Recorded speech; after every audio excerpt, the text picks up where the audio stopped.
Hey sailors, welcome to the crew. I'm Sea Lord Janda, and this is Sea Lord Janda's All the World's Fighting Ships 1940. As usual, we will be going over all of the world's fighting ships as of this date. The critical era of the transfer from carriers to battleships. I mean, from battleships to carriers, probably.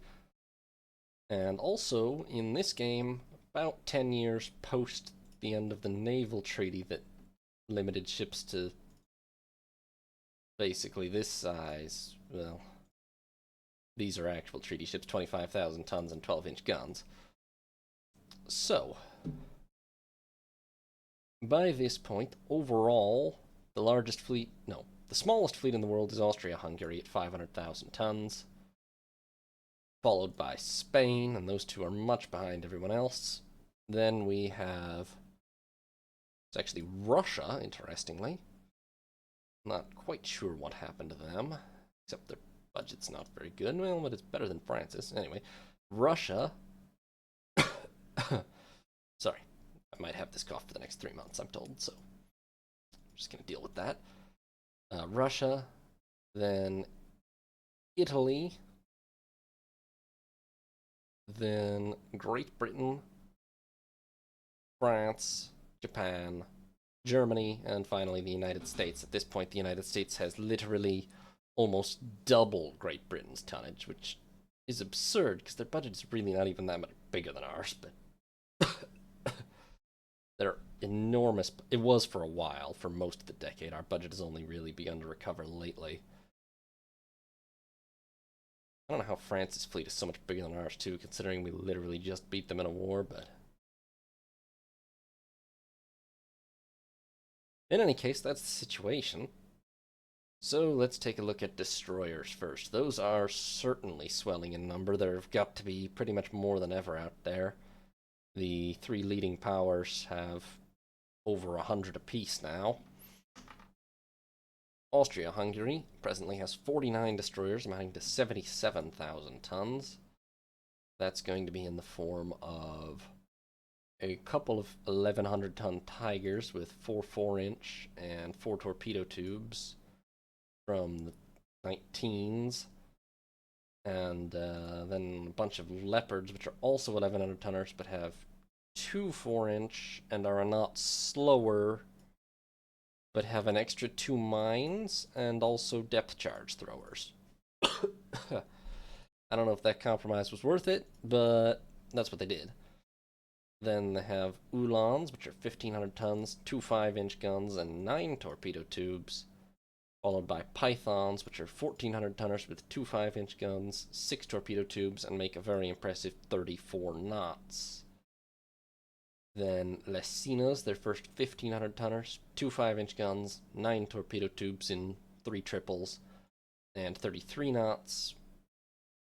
Then the Curzolas, which are 1,600 tonners with 3 5-inch guns, 8 torpedo tubes in 2 quad mounts, and they make 34 knots.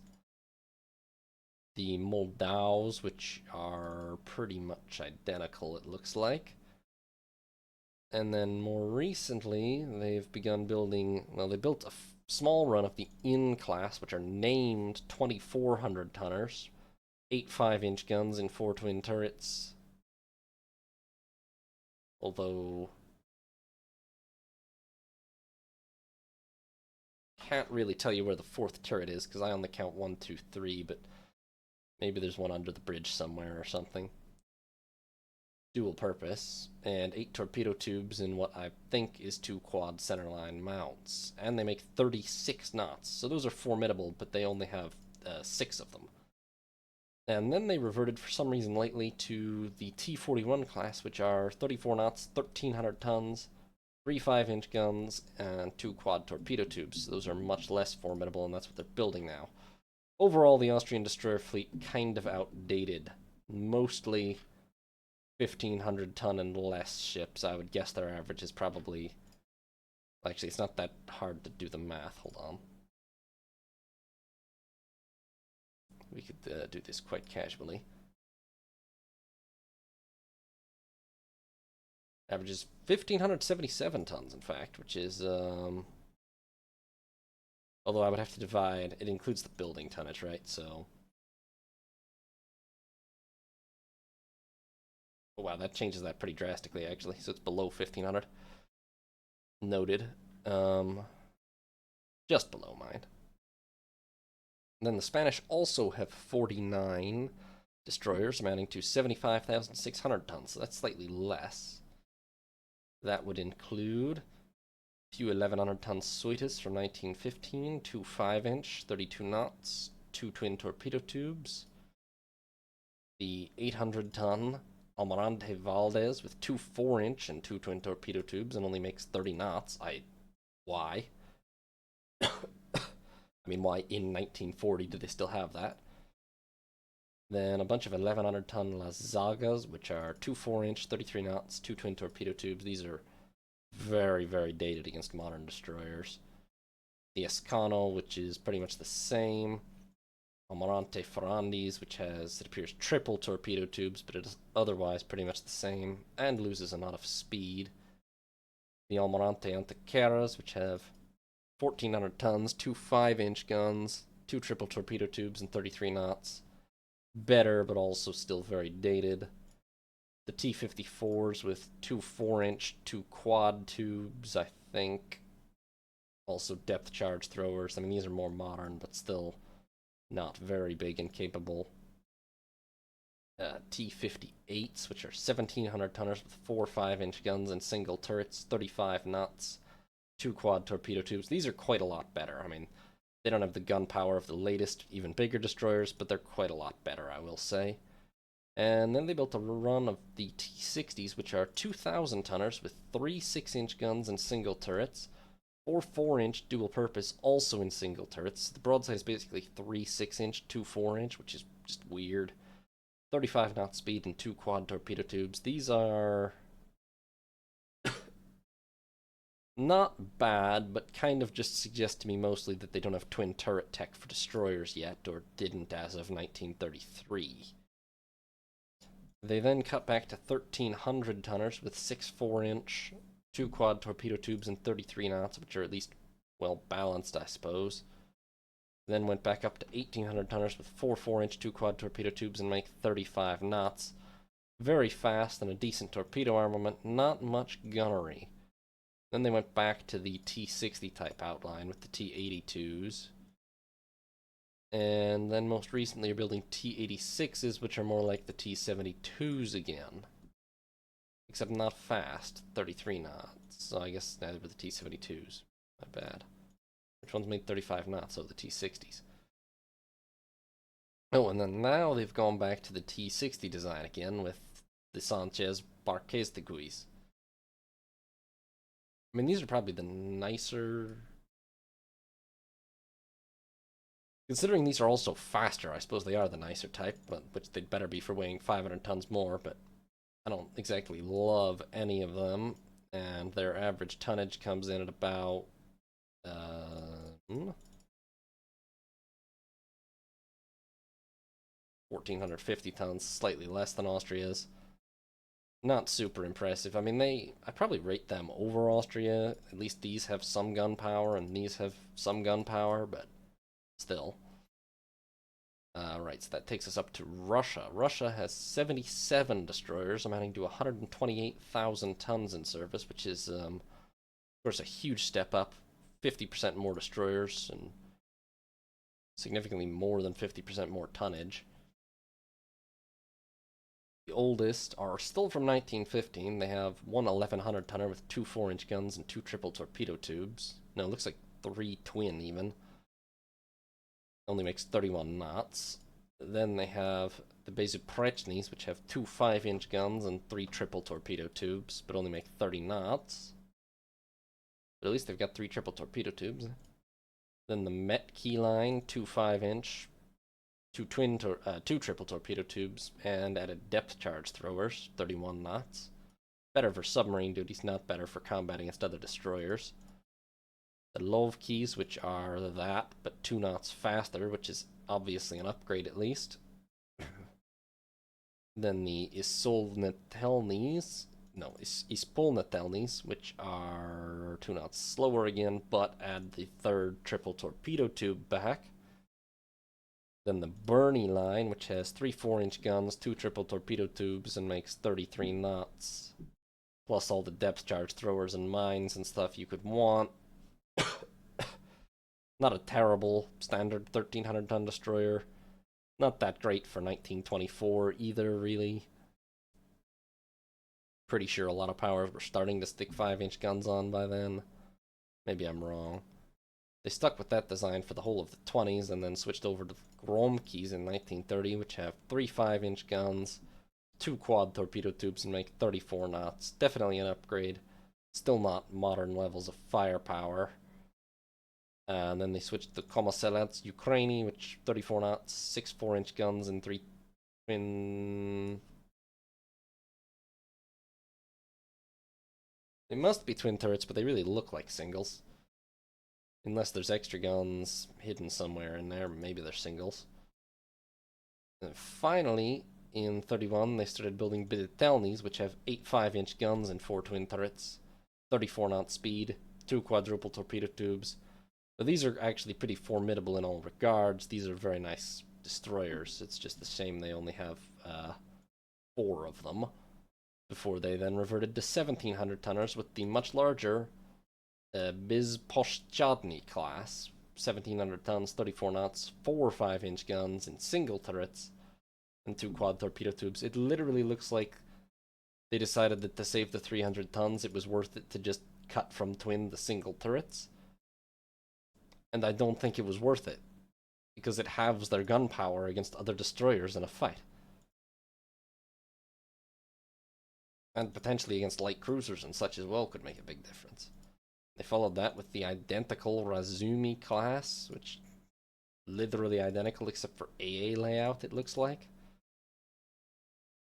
Then the Steraguishchis are back to the 8 5-inch, 2 quad tubes, 34 knots, which is much nicer. And then the Odarenis, which are somehow still 2,000 tons, but only 4 4-inch guns, 3 quad torpedo. Okay, these are torpedo boats, to be fair. 4 4-inch guns. Looks like 3 quad torpedo tubes and make 37 knots. So these are extremely, extremely fast, and they really are designed to fulfill the torpedo boat role more than the torpedo boat destroyer role, which I can at least respect as a concept. They are very, very fast, so that definitely counts for something. And it looks like with their latest Ster's Honey design, they've pretty much stuck with the same idea, but have managed to shave 100 tons off without apparently sacrificing any of the characteristics, so that's quite a different way of tackling destroyers, but not necessarily a terrible one. And you will note their average tonnage is 1,550 tons, which is notably higher than Spain and Austria-Hungary's. So then we have Italy. They have 85 destroyers, amounting to 132,000 tons, which by average tonnage is actually less than Russia, but by total is 8 ships and 4,000 tons more. So they have a few 800-ton turbines still hanging around, 2 4-inch guns, 31 knots, 2 twin torpedo tubes, pretty hopelessly obsolete, obviously. Then a bunch of Nembos with 4 4-inch guns, 31 knots, 2 twin torpedo tubes, also pretty hopelessly obsolete. But, you know, maybe they still have limited use, but...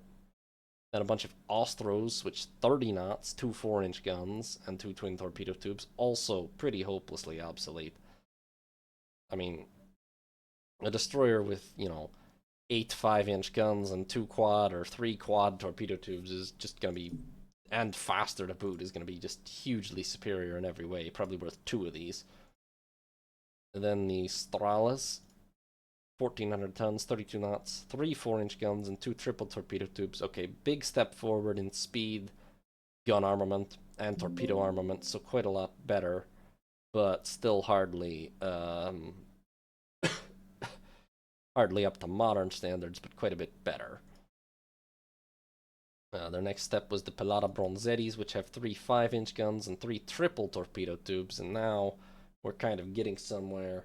Still not a match for the latest modern destroyers, but a pretty decent design. Lots of torpedo firepower, etc. The Giacinto Carinis are basically identical, but even a knot faster. And then we went to the Antonio Mostos, which appear to have saved 300 tons by downgrading the 5-inch guns and stripping out one of the torpedo tubes. So these are straight up worse. Then the Mugias, which have the 5-inch guns and probably 2 quad torpedo tubes, 32 knots. These are a workable compromise at least. Then they went way up the other direction with a big class of 2,400-tonner Linzes. 33 knots, 8 5-inch guns and 4 twin turrets, 2 quad torpedo tubes, depth charge throwers, mines, AA guns, etc. Very, very capable destroyers, but also very, very big. I have designs that are functionally identical on 2,000 tons, so maybe kind of expensive for the capability. I would almost expect something even more impressive out of 2,400 tons. Then they started doing this 3 6-inch, 4 4-inch thing, which I don't think I love. But they did apparently get 37 knots out of the Lanzarote Malacello class, so I can't complain too much about that. That is pretty crazy fast. And then they built 2 Antonio Danolis, which are 1,000-ton ships with 33 knot speeds, 3 4-inch, and 8 torpedo tubes. I mean, if you're going to build something like this, at least make it do 37 or 38 knots. This is just weird. Budget, I guess. Then a bunch more Lanzarote Malacellos. Then a couple of Cassiopeias, which are 1,600 tons, 36 knots. Then the 3 6-inch, 4 4-inch layout. They're better. As a super fast design, it kind of works, but I still don't like the gun layout. And most recently, they're building these 1,200-ton Catiopes, which are 6 4-inch guns and twin turrets, 2 quad torpedo tubes, 33 knots. These are basically just budget destroyers. They are clearly inferior to the modern 2,000-ton type designs, but not so vastly inferior for fleet duties. They carry a pretty similar number of torpedoes. They're just inferior in gunnery, so they kind of work. And that's going to amount to an average of 1,450 tons, so quite a bit less than Russia. And that, I suppose, will take us to us already, as we are now the 5th largest navy in the world. No, 4th. Did I miss somebody? No, 5th. We are 5th. Yep. That's unfortunate. Well, yes, we are now the 5th largest navy in the world, and we have 78 destroyers amounting to 146,000 tons, which, to be fair, is the 4th strongest destroyer force in the world. Less hulls than Italy, but significantly more tonnage. At the moment, our oldest destroyers are not from 1915. They are from 1919 with the Goldfinch class, of which there's about a dozen still in service. And these are already a 1,400-ton class, 3 5-inch and 2 4-inch guns, 30 knots, and I think probably that's 3 quad torpedo tubes, unless maybe it's 4 triples. I don't really remember anymore. But a lot of these are combat, like extreme combat veterans too. And they are slated to be replaced relatively soon. They're not very fast for modern destroyers at all, but they still carry a very formidable torpedo armament and a not that bad gun armament compared to a lot of what the AI builds. Then we have about 10 of the Kale class from the 1920s, which are also 1,400 tonners, 3 5-inch, 2 4-inch, and I think it's 3 quad torpedo tubes, but maybe I'm wrong. But these make 33 knots, which is a big upgrade and makes them a lot more viable for the modern fleet, as they can keep up nicely with all the modern destroyers and cruisers still. And then the bulk of the fleet, probably, I don't know, I'm not gonna, oh, I can count easily, I always forget. 56 out of the 78 current destroyers in the fleet are the modern Amazon class now, which are 2,000-ton ships with 34 knot speed, 8 5-inch guns in twin turrets, plus 2 quad torpedo tubes, mines, depth charge throwers, AA, improved direct fire control. These are pretty much in all regards a match for any destroyer I've seen the AI build so far. There are a few that are slightly faster, but none of those can match them in gun firepower and just all-round capabilities. So I'm very, very happy with the Amazon class still, even though they are nearly 10 years old now, but there's not been any, I mean, there's minor, I should probably design a new class, but overall, very happy with the performance we're getting out of the Amazon class, and I think our Destroyer Force punches well above its theoretical weight in whole numbers, which is kind of supported by the fact that our average weight will amount to 1,835 tons, which is nearly 300 tons heavier than any AI destroyer fleet we've seen so far. Now, the big four, France is actually fourth. Didn't drop behind us in the end, despite losing the recent war, but they are behind us on destroyers, with 77 destroyers amounting to 118,000 tons. They have one 1915 vintage 800-tonner still, 31 knots, 2 4-inch, 2 twin torpedo tubes, hopelessly obsolete. Then they have a bunch of 1100-ton Rapiers, 32 knots, 2 4-inch, 2 twin torpedo tubes, just hopelessly underarmed by modern standards. Not that slow, but vastly underarmed. A couple of 1500-ton Cutelas with 30 knot speed, 2 5-inch, and 3 triple torpedo tubes. Just a very weak gun armament, but a decent torpedo armament, kind of slow also, though. The Sabre-Tache, 1400 tons, 32 knots, 2 4-inch, 2 triple torpedo tubes, also very, very undergunned, and not that many torpedoes either, but, you know, for a 1400-tonner from 1920, not bad. A couple of Carquois, which are pretty much identical. Yeah, pretty much. I don't... AA guns? Yeah. Basically identical, really. And then some 1500-ton Sapes, I don't know, French. 2 5-inch guns, 3 triple torpedo tubes, so that's quite a bit more firepower. Still kind of undergunned with only 2 guns, though, realistically. At least they have a reasonable speed. A couple of 1300-ton Voltigeurs, which have 2 6-inch and 4 3-inch, 33 knots. 2 triple torpedo tubes. The 6-inch guns are interesting, but still overall kind of undergunned. And at least it's a decent speed, and not that many torpedoes either. Then in the 30s, they built a line of a half a dozen Commandant Boris, which are 1500 tons, 35 knots, 4 5-inch guns, 2 quad torpedo tubes. These are a lot nicer. Obviously, they don't have twin 5-inch guns, but at least they're fast. Have a reasonable torpedo and gun armament, just not up to the Amazon standard. Then they built the Mamelukes, which appear to be 100 tons heavier and a knot slower, so I'm not really clear on what they got out of that. They added depth charge throwers, which the Commandant Boris don't have, which for a 1930s destroyer class is actually a pretty damning problem when it's going to come to enemy submarines, so kind of a fault there. Then the Capitaine Males, which are 1400 tons, 34 knots, 6 4-inch, 2 quad torpedo tubes.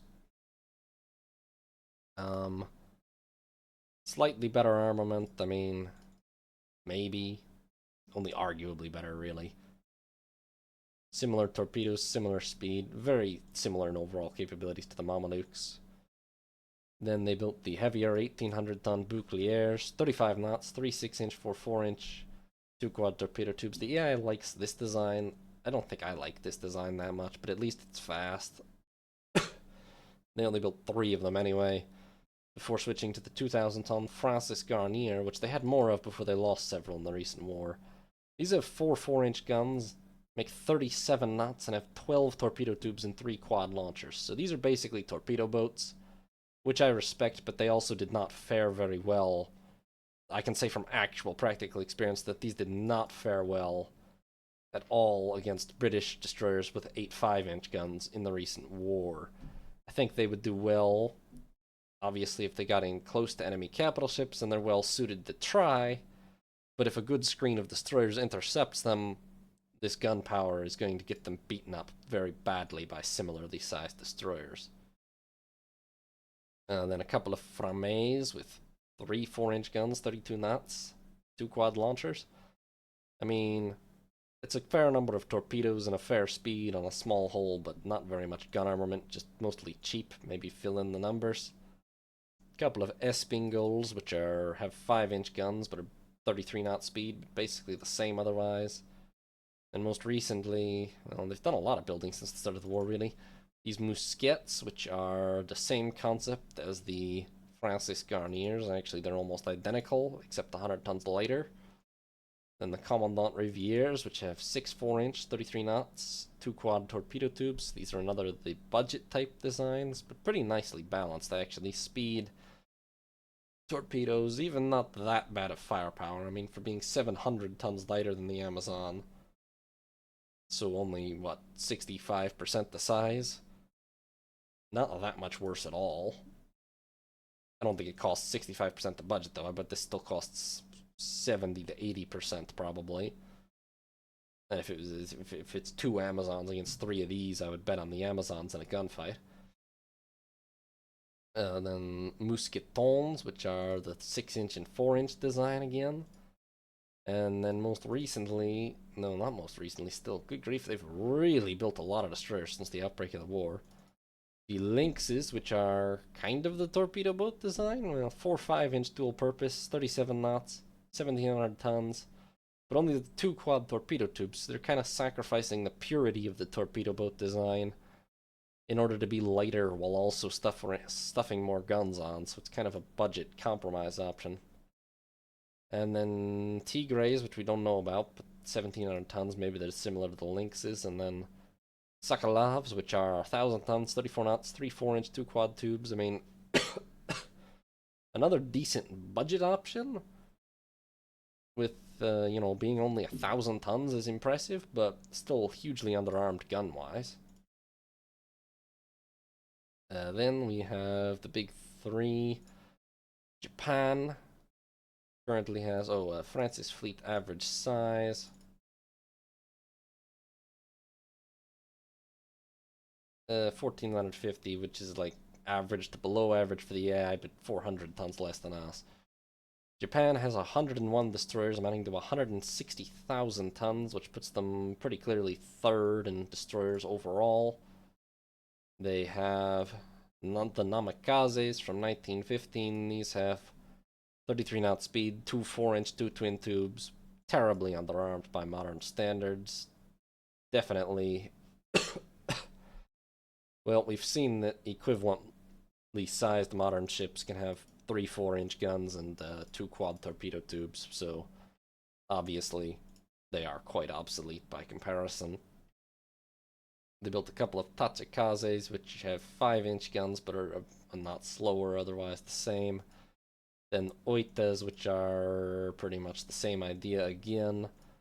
Amagiris, which are 1400 tons, and for that appear to gain depth charge throwers and a knot of speed, which is not that great. Kisaragis, which are 200 tons lighter, but also 2 knots slower, but still have the depth charge throwers. Probably not great to trade 200 tons and lose 2 knots of speed for a destroyer, but okay. At least they were cheaper, I guess. Then the Uzukis, these are 1500 tons, 32 knots, 2 quad torpedo tubes and 3 4-inch guns, so a bit more modern of a design. A lot more torpedoes, I mean double compared to all the previous ones, a little more firepower, speed is alright. Then they promptly built the Hatsuyukis, which are a knot faster, but otherwise the same. Then the Akatsukis, which are 100 tons lighter and otherwise the same. The AI is really good at min-maxing that kind of thing that the player won't bother with. Unsurprisingly. Then the Inazumas, which appear to be functionally more or less identical to the Akatsukis, I think. Maybe there's a slight AI or AA layout difference. Okay, whatever. Then the Akagumos, which are pretty much identical again. And then the Wakabas, which have a big jump up to 1,700 tons, 35 knots, 4 5-inch guns, and 2 quad tubes. So these are faster and have quite a bit more gun firepower. So these are much more modern. These are about 7-year gap. These are the 1930s product destroyers. Then the Yugures, which have 8 4-inch guns and twin turrets, 35 knots, 2 quad torpedo tubes. These are pretty decent actually because they're fast. They're really quite well armed overall, just not 5-inch, but I take 8 4-inch over 4 5-inch easily. And they've got the torpedoes and speed, so these are pretty nice. But then they dropped to save 200 tons, they dropped to 3 5-inch guns, which is miserably bad as a choice in my opinion, but okay. And then the Umatsukaze, which is same as Hatsukaze, but a knot slower and 100 tons heavier. Not sure what happened there, maybe range or something, but doesn't seem good. Then the Hayashimos, which are back to the 8 4-inch design, and pretty much identical to the Yugures, yeah. Then the Michishios, which are 4 5-inch on 1,700 tons. 8 torpedo tubes, 36 knots, so basically an upgraded version of the Wakabas, a knot faster. And that's about it, actually. I think a knot faster. Apparently that extra knot was the tipping point to make them start building that type again. Briefly, and then finally in 36 they started building Suzukazes, which are 2,300 tonners with 35 knot speeds, 8 5-inch guns, 2 quad tubes, depth charge AA mines. I mean, these are their answer to the Amazon.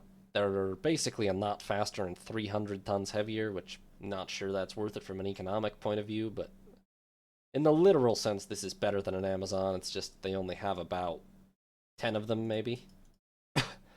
And then they immediately went back to the Hamanami class, which is the weird 6-inch type design. Although only 1,600 tons, but still. And they're currently building, just finishing those, but then building more of a similar weight class. Overall, that's 160, 700 divided by 105. 1,530, so they're a bit heavier than average, but not exactly spectacular.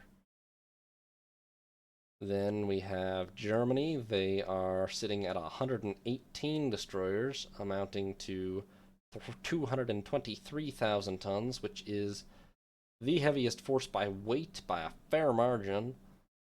And, well, with their building program, which will certainly have them at 132, they're very close to the US just on hulls as well as being superior on tonnage. So Germany might have the most formidable destroyer force in the world right now, honestly.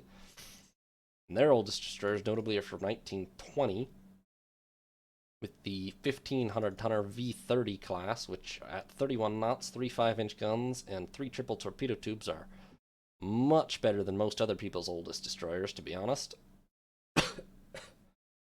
Then we have the G42s, which have a knot more of speed, 100 tons lighter,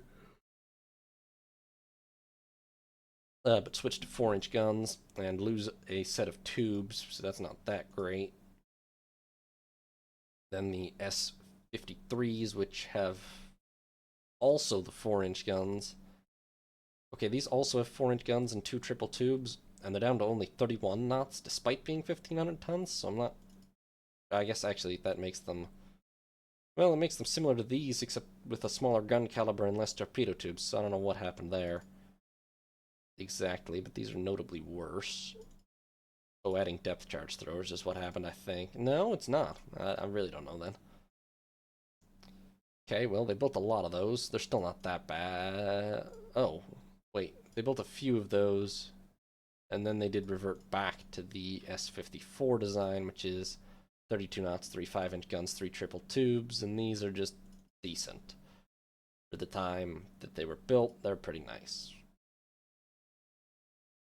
Later they switched to the G90 class, which has only 2 triple tubes, and I'm not really sure why, because I don't see what they gained. It wasn't depth charges or mines. In fact, they lost depth charges as well. So maybe they gained range or something, I really don't know. or reliability, perhaps. And then they switched down to 3 4-inch guns, and I really don't know what they gained there. They also, well, they gained enough speed in the process, but that hardly seems worth it to me, to be honest.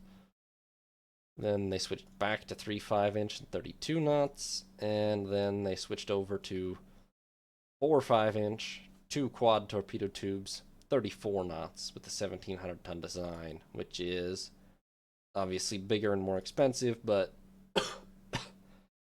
generally nicer. Then, starting at the end of the 20s, they finally got up to 2,000 tons with 8 5-inch and twin turrets, 35 knots, 2 quad turrets. These are basically Amazon equivalents, and they're a knot faster, so fair play, this is a very nice design by the Germans. The only problem is with typical AI action, having designed a great class, they then built 5 of them before swapping to the Z5s, which at 100 tons lighter have only 4-inch guns. And I'm really not clear on why they so desperately needed to save 100 tons at the cost of what's probably 30 to 35% of their firepower, practically speaking. Let's not forget there's a square cube thing here, so a 4-inch is not just 20% smaller than a 5-inch, it's significantly more than that. It's still not a bad design, but it's just suboptimal when you look at it compared to the Luke's class. But then they got worse with the Z20 class, laid down the same year. They were building a ton of destroyers in 28 through 31, which is 2 knots slower, only armed with 4 5-inch guns, and all to save 200 tons? Just worse in every possible way, really. These are terrible by comparison.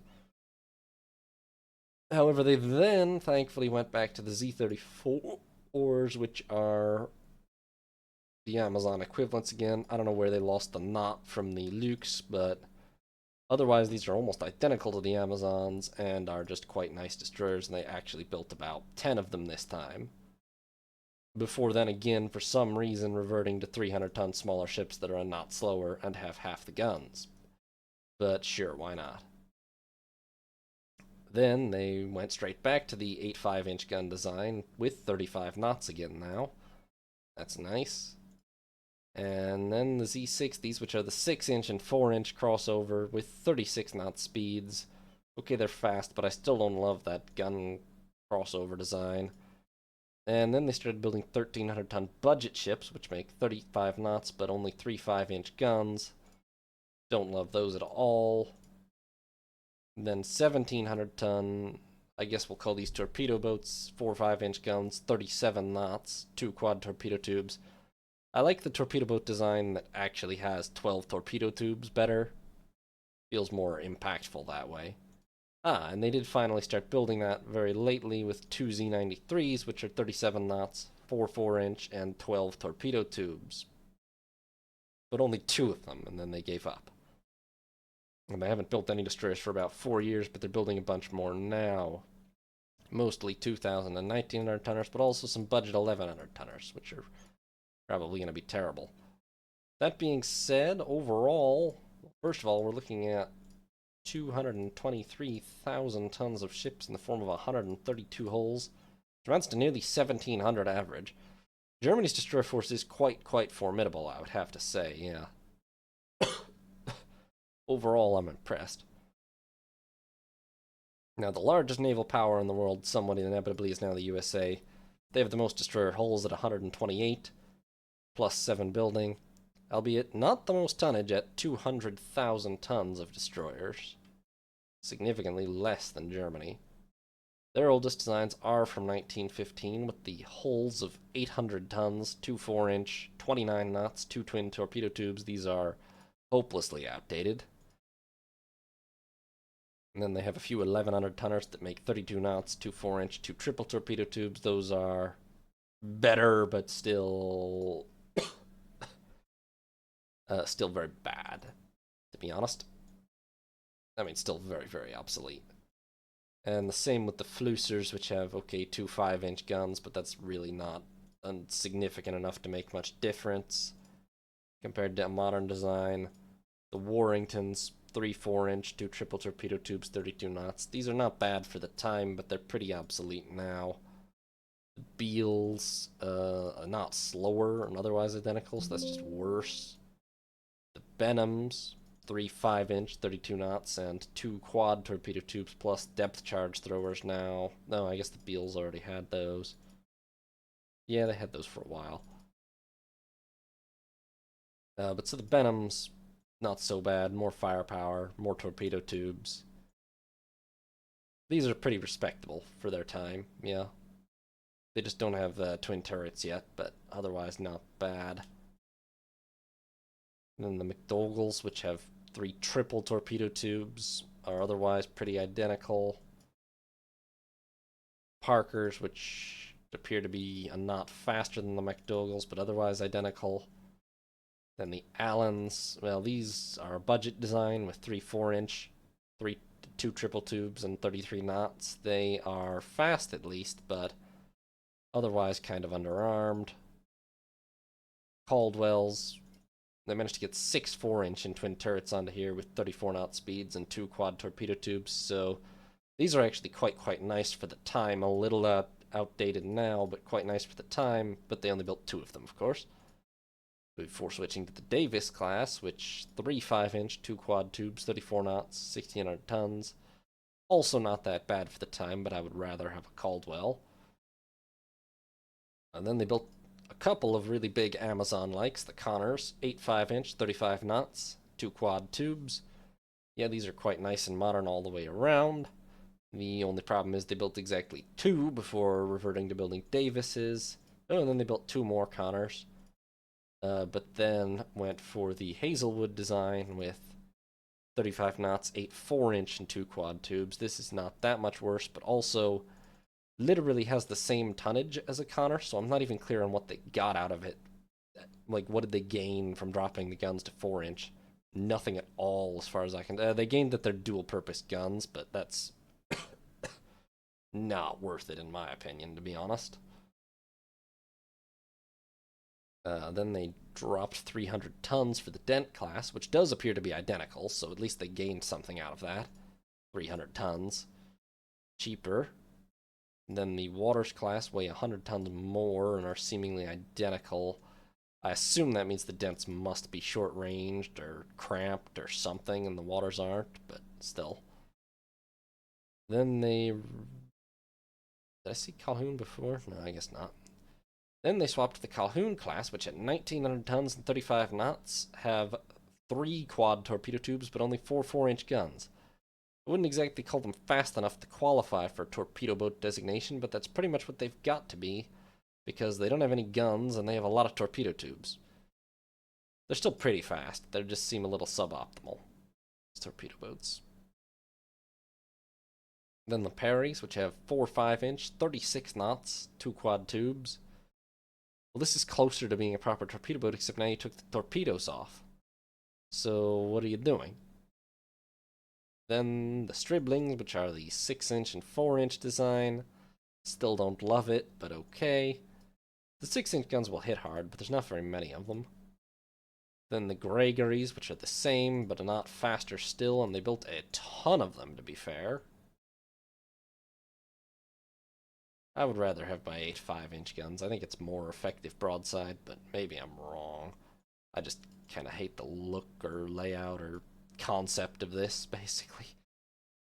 They followed that with the Williams class, which is 100 tons lighter but otherwise identical, so they are certainly optimizing the heck out of this. Then the Babbitts, which are identical again, but the not, just identical again to the Williams as far as I can tell. Except 100 tons heavier. I don't know where that came from. And then they switched to the Kennisons, which are more of a budget class. 1,200 tons, 33 knots, 6 4-inch, 2 quad tubes. These are pretty good for being 800 tons lighter than an Amazon type. They lose a knot of speed and quite a bit of gunnery, but have equal torpedo tubes. But they're still definitely inferior. They just save a lot of money. Then the Tarbells, which are identical to the Kennisons, but 100 tons heavier and lose a knot of speed? So I'm not sure what they're getting out of that. And now they're building Barneys, which are apparently identical to the Tarbles, but get the knot of speed back, so good for them, but it's all very budget.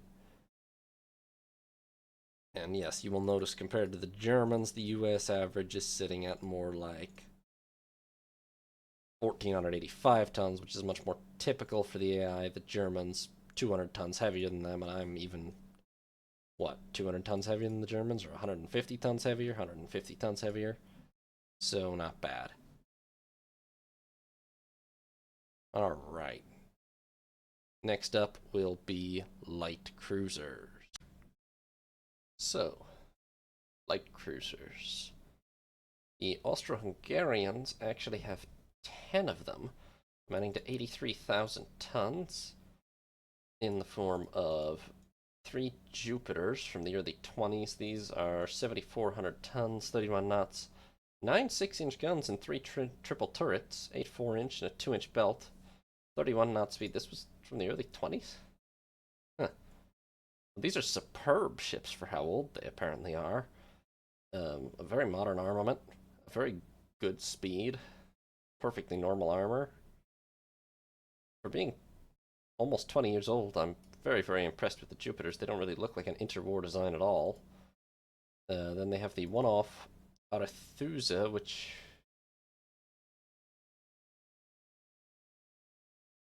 Is that an Austrian name? It's mythological, I think, so maybe. 5,300 tons, 31 knots, 1-inch belt, 8 5-inch guns. Pretty much hopeless against any cruiser. Doesn't really have more armament than your average destroyer in the modern era. Maybe more than average, but certainly not more than the newest ones, which are increasingly common, so that's a no.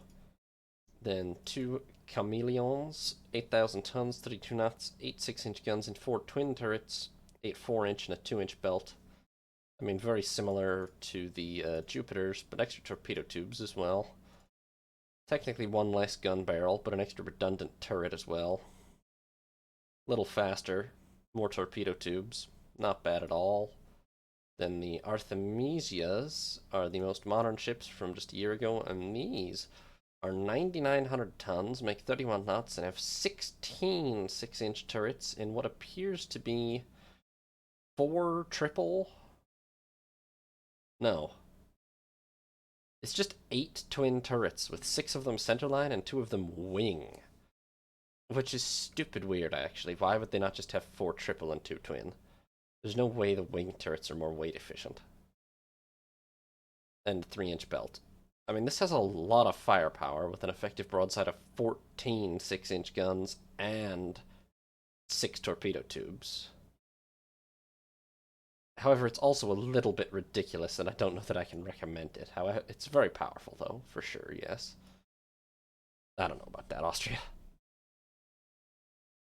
Spain has exactly 1 light cruiser of, well, not 92,000 tons. 1 light cruiser of the Almirante Cervera class, new built, 9,300 tons, 34 knots, 12 6-inch guns in, looks like 4 triple turrets, 1.5-inch belt, plus 8 4-inch dual purpose, and 2 triple torpedo tubes.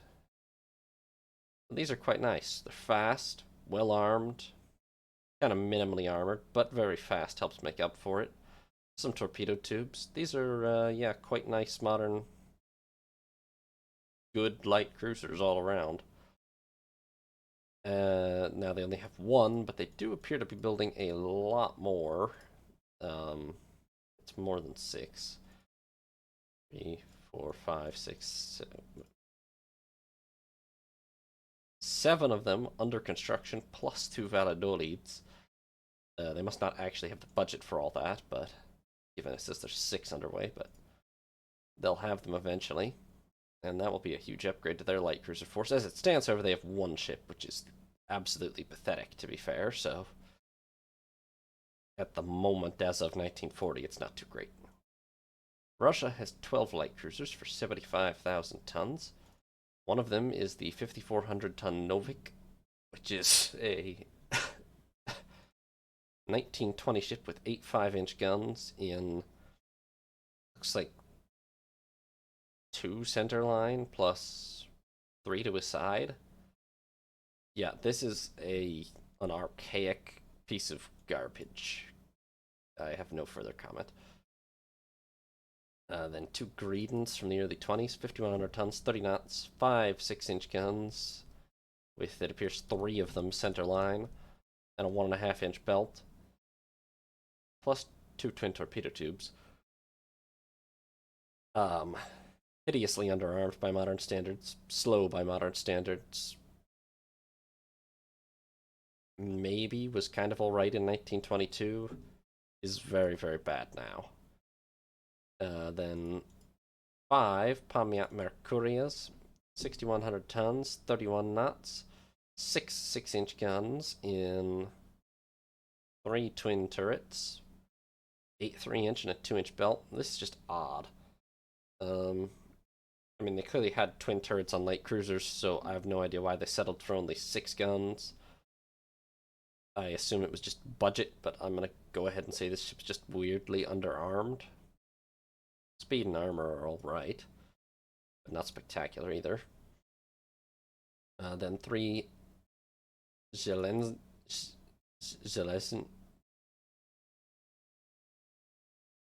Zhelezniakovs, maybe, 5,300 tons, 32 knots, 8 5-inch guns and 4 twin turrets and a 1-inch belt, and 2 triple torpedo tubes. Speed is fine, torpedoes are fine, guns are pathetic, and armor is very minimal, so that's a no. And most recently, they've just finished Tbilisi, and they're building another. She is 6,800 tons, 30 knots, 9 6-inch guns, and 3 triple turrets, 8 3-inch and a 2-inch belt. I mean, this is, and an airplane. This is better. At least the primary armament is pretty decent. Armor's alright. Speed is quite low for a new build cruiser, and they're still very small. Overall, I would say none of the Russian cruisers are really first-class, top-of-the-line light cruisers, and only Tbilisi is really decent at all. So I'm not too impressed with their light cruiser force at all. Then Italy has 15 light cruisers, amounting to 120,000 tons. These would be the old 2 Irids from 1917. These are 5,200 tons, 29 knots, 5 5-inch guns, of which 3 centerline and a 1.5-inch belt. This is target practice for any modern ship, including destroyers, many of which have significantly more firepower than this, and are faster. Like, almost my entire fleet of destroyers could vaporize this light cruiser. Theoretically. I mean, this light cruiser can absorb more damage than them at least, but that's about all it has going for them. And putting more metal on just to make it a better punching bag is not ideal, usually. Especially when it's not even actual armor, it's just literal massive steel. Okay, then we have Puglia, 5,600 tons for 31 knots.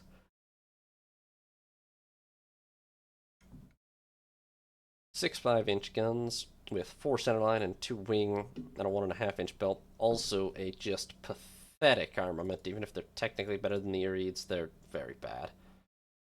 And then 2 Etrurias, which 5 5-inch guns. I'm not even going to talk about the rest of it. It's garbage. It's not even that fast by modern standards. The armor is bad. The torpedoes are not great. Okay, all these early classes are terrible. In 1930, they built 6 Quartos, which are 7,700 tons, 33 knots, 7 6-inch guns in, looks like, 5 centerline and 2 wing turrets, 4 4-inch dual purpose, and a 3-inch belt. And 12 torpedo tubes in what looks like 4 triple mounts. These at least are very fast and quite well armored. The armament is not that bad, although it's effectively only 6 6-inch guns to a side, so it's pretty bad. The torpedoes are very heavy, though. So this design is at least passable, considering speed, armor, torpedo armament. The main thing letting it down is its guns, which are just weirdly laid out and not that great. Unfortunately, they then reverted to the two Emmanuel Filiberto Duque de Austas, which at 4,200 tons for 31 knots, a 1-inch belt, and 8 5-inch guns, are essentially worse than a destroyer built in the same year in basically every imaginable way. Except perhaps range or something. Complete trash. And finally, they've built the two Nino Bixios lately, which are 7,600 tons, 33 knots in 9 6-inch guns in 3 triple turrets, 8 3-inch, and a 3-inch belt. An aircraft as well. Pretty fast, pretty well armored, pretty well armed. This class, for once, no major flaws. I actually quite like the Nino Bixios here. However, they have 2 of them, with 3 more building, admittedly, and pretty much the entire rest of their light cruiser force is garbage, so not too convinced. Now, we currently have 25 light cruisers, amounting to 183,000 tons, which gives us a force second only to the United States. Albeit a lot of that is tied up in the 13 Minervas that are currently in commission to protect our colonial empire. These are purpose-built colonial cruisers. They're 6,900 tons, 27 knots, 6 6-inch guns, which I think are all centerline, 8 4-inch dual-purpose, 2-inch belt, 1.5-inch deck. Look, they don't really hold up well for frontline combat. They're not fast enough, not heavily armored, not heavily armed enough. Armor is still fine-ish, but not great. Most of the really modern cruisers, 8 or 9 and more 6-inch gun types, will pretty much slaughter a Minerva. However, there are also as we've just seen, a lot of older cruisers in the AI fleets that would lose to a Minerva, so these are a priority to be replaced, don't get me wrong, but they're not as bad as you would think for what weren't first-class cruisers even when they were built in 1921, let alone now. The combat core of our light cruiser force is the 12 Bristol-class ships from 1930, 7,800 tons, 30 knot speed, 8 6-inch guns and 4 twin turrets, 8 4-inch dual-purpose. Is it? I think it's 4 twin torpedo tubes, actually. But maybe it's 2 quads. 3-inch belt and 1.5-inch deck. Speed is not exceptional anymore, but is still decent-ish. It's relatively bad for a modern light cruiser, but armament and armor are still good. Basically, the Bristols are no longer state-of-the-art light cruisers, but I would say they're still comfortably better than the average in most AI fleets. They're just no longer a match for the very latest light cruiser designs coming out. Since we have 12 of them, I'm relatively happy with them still. Then that will bring us to France, which currently has 11 light cruisers amounting to 81,000 tons. These would be the 2 Suchets, 4,700 tons, 28 knots, 5 6-inch guns in, looks like 3 centerline and 2 wing turrets, and a 2-inch belt plus 2 twin torpedo tubes. These are direly slow, heavily underarmed, and armor's alright.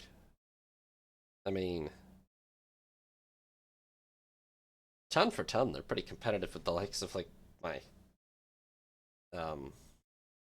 Minervas, but they do have even less armament. Probably don't have all the range and stuff for colonial duties, and yeah, I don't see a whole lot of these are heavily obsolescent, basically. Then 2 Surkovs, which are the slightly more modern design with 7,600 tons, 31 knots, 7 6-inch guns with 5 centerline and 2 wing turrets. 4 4-inch dual purpose on a 4-inch belt. The speed is pretty good. Armor is excellent. Armament is not that bad, especially including the 4 triple torpedo tubes, but not that fantastic either, it had twin turrets, this would be a really nice design. As it is, it's merely alright. Then the one-off Guishan, which is basically the same thing, but a knot faster and an inch less of belt. Not actually sure that's a worthwhile trade-off. Then Bulwark of the Trude class, 5,700 tons, 31 knots. 6 6-inch guns and 3 twin turrets, 8 3-inch, 2-inch belt, 1-inch deck. Their speed is pretty good. Their armor is fine. Their armament is just strange. I mean, really, why would you not just put the 4th twin turret on? It's basically just the standard. So I'm not too convinced, but okay. Then most recently they have Infernay from 1934, 7,700 tons, 30 knots, 12 6-inch guns and 4 triple turrets, 6 4-inch and 2-inch belt. Pure gun cruiser, no torpedoes. Not that fast, although decent. Armor is alright, but a lot of guns. So, very decent in a gunnery engagement. The lack of torpedoes is kind of glaring compared to a lot of modern light cruisers, but not sure. Not sure that it usually makes a difference in light cruiser actions, so it's probably pretty good, honestly. And then most recently, last year, we got Lalande, 9,400 tons, 30 knots, 16 5-inch guns in 8 twin turrets, 2.5-inch belt, 4 triple torpedo tubes. Speed is alright, but not exceptional, especially for a brand new ship. Armor is decent. Torpedoes are good. Gun armament is just horrifying. I'm gonna generously assume that this is intended to be an anti-aircraft cruiser or perhaps an anti-destroyer specialist cruiser.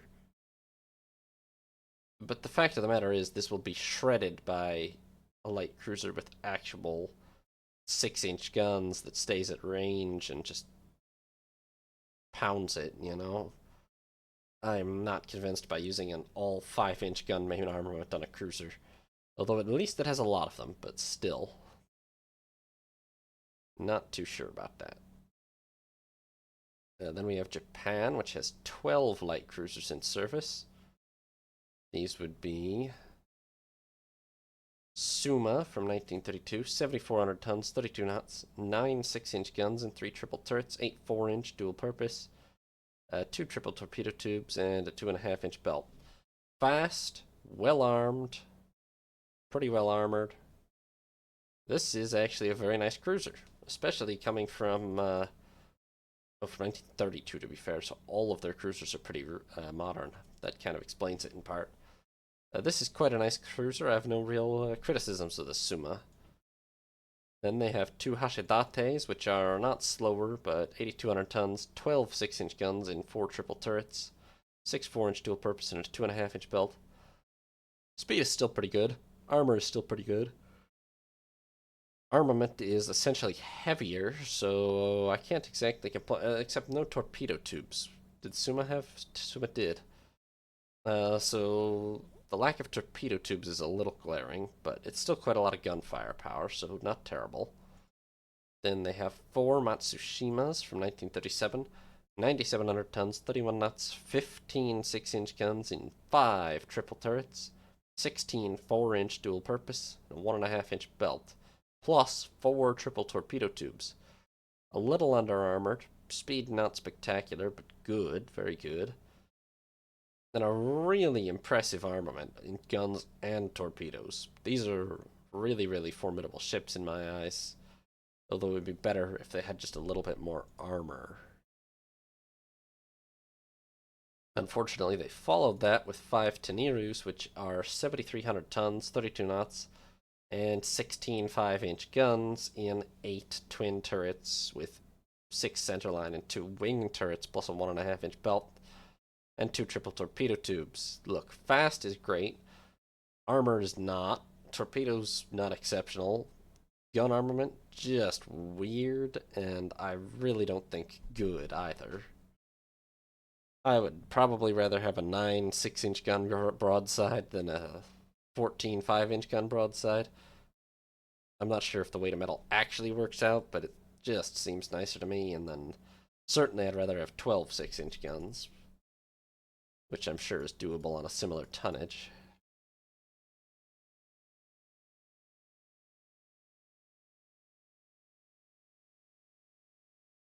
So that brings us over to Germany, which has 20 light cruisers amounting to 142,000 tons. These include Undine from 1921, 5,200 tons, 27 knots, 5 6-inch guns in single turrets, 3-inch belt, and 2 3-inch dual purpose, and 2 twin torpedo tubes. By modern standards, armor is still good, but quite slow, rather under armored, or quite slow and rather underarmed. This ship is just heavily obsolete in essence, like Minerva, but even worse probably because of guns. Then they also still have 2 Hamburgs, which are 6,400 tons, 31 knots, 7 6-inch guns with, you know what, it's 3 centerline and 4 wings, so it's basically just a 5 6-inch gun broadside plus 4 3-inch and a 1.5-inch belt. And looks like 1 twin torpedo tube or 2 singles. I'm not sure. I don't see them. This is really bad. Actually, worse, to be honest. I mean, faster, yes, but under-armored, underarmed. I mean, substantially underarmed. There's nothing very impressive at all about the Hamburgs. Then, however, they got themselves on track a little, I believe, with 5 Leipzigs, which are 7,900 tons, 32 knots, 8 6-inch guns and 4 twin turrets, 8 4-inch, 4 twin torpedo tubes, and a 1.5-inch belt. These are fast. These are reasonably well armed. Their armor is a little lacking, but that's the only real criticism of the Leipzigs. Then 3 Bremens in the late 20s. These are tiny things with 4,700 tons, 31 knots, 8 5-inch guns and 4 twin turrets, 2 triple torpedo tubes, and a 1-inch belt. Speed is still good. Armor is bad. Gun armament is very bad. Not at all impressed with that. Then 3 Kerns, which are 5,700 tons, 31 knots, 6 6-inch guns and 3 twin turrets, which is just weird. 8 3-inch, probably 4 twin torpedo tubes, maybe 2 quad. And a 2-inch belt. Speed and armor are fine. Armament is really just kind of below the standard of what you really want to expect, but it's not terrible, especially for quite a budget at 5,700 tons. Then we have Chemnitz, which is 7,700 tons, 33 knots, in the form of 7 6-inch guns, 4 centerline, and 2 wing, I guess. 5 centerline, and it must be 2 wing, but I don't really. Here, maybe? Can't really see them for some reason. 4 4-inch dual purpose, and 12 torpedo tubes in 4 triple turrets. 3.5-inch belt as well. Very fast, very well armored. Reasonable armament, but not spectacular in guns, although a lot of torpedoes. Especially considering built in 34. And then we have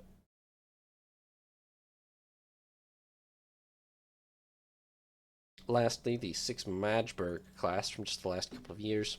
7,600 tons, 32 knots, 9 6-inch guns in 3 triple turrets, 8 3-inch, and a 3-inch belt.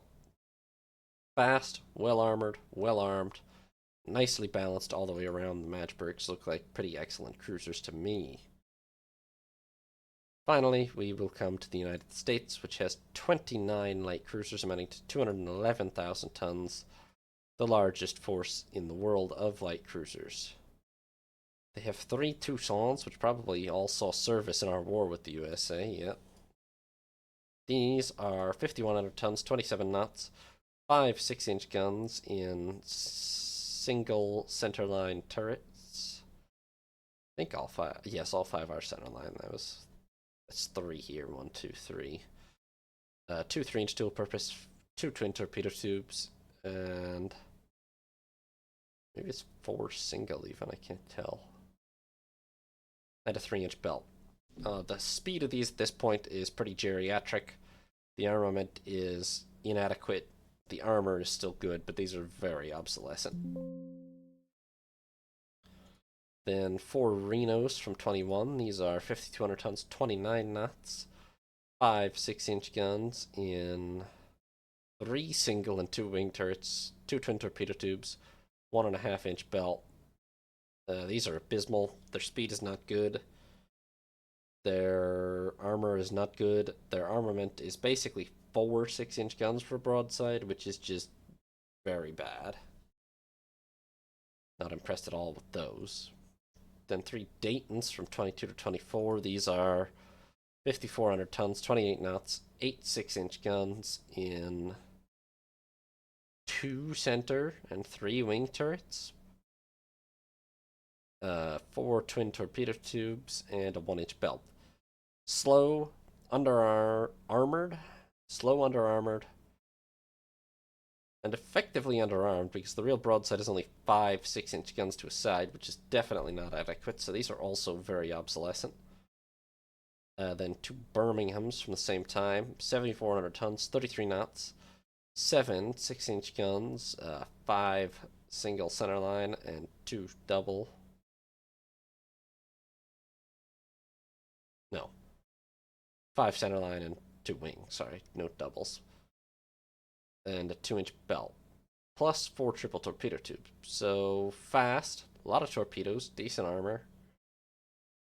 Gun scheme is just a little strange. But it's still 6 6-inch guns to the broadside, so it's not absolutely horrible, but it's not good. Then we have the 4 Pasadena class ships, 7,600 tons, 32 knots, 8 6-inch guns and 4 twin turrets, 8 4-inch and a 2-inch belt, plus 4 twin torpedo tubes. These are basically exact clones of the Bristol class. And as such, they're maybe not the very latest thing out there, but they're very, very nice cruisers still. Nicely balanced. Then we have 2 Spokanes, which are 7,500 tons, 33 knots, 7 6-inch guns in 5 centerline and 2 wing turrets. 4 4-inch dual purpose, 4 triple torpedo tubes, and a 3.5-inch belt. Fast, quite nicely armored, lots of torpedoes. Gun armament is just a little weird and weak again. Especially considering we know they had the tech for twin turrets all the way around already. Then 7 Raleigh class ships, 8,000 tons, 32 knots. As I was saying, 7 Raleigh class, 8,000 tons, 32 knots, 8 6-inch guns in 4 twin turrets, 8 4-inch dual purpose, 4 twin torpedo tubes, 3-inch belt. I mean, these are very, very nice ships all around. They're fast, they're well armored, they have good armament. I can't put anything to criticize these on. They're actually very, very nice. And they have no less than 7 of them, so that's pretty formidable. They followed that up with 3 Montpelliers, 7,800 tons, 31 okay, they are American. They're definitely pronounced Montpellier.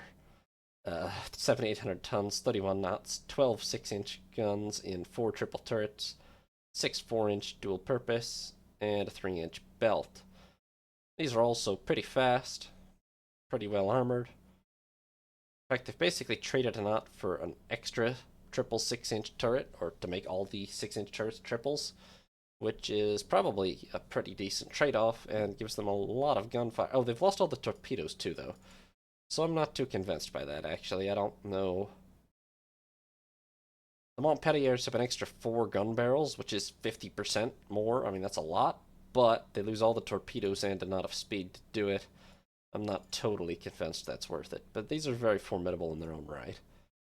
And finally, most recently, we have USS Mobile with a second one of the class underway.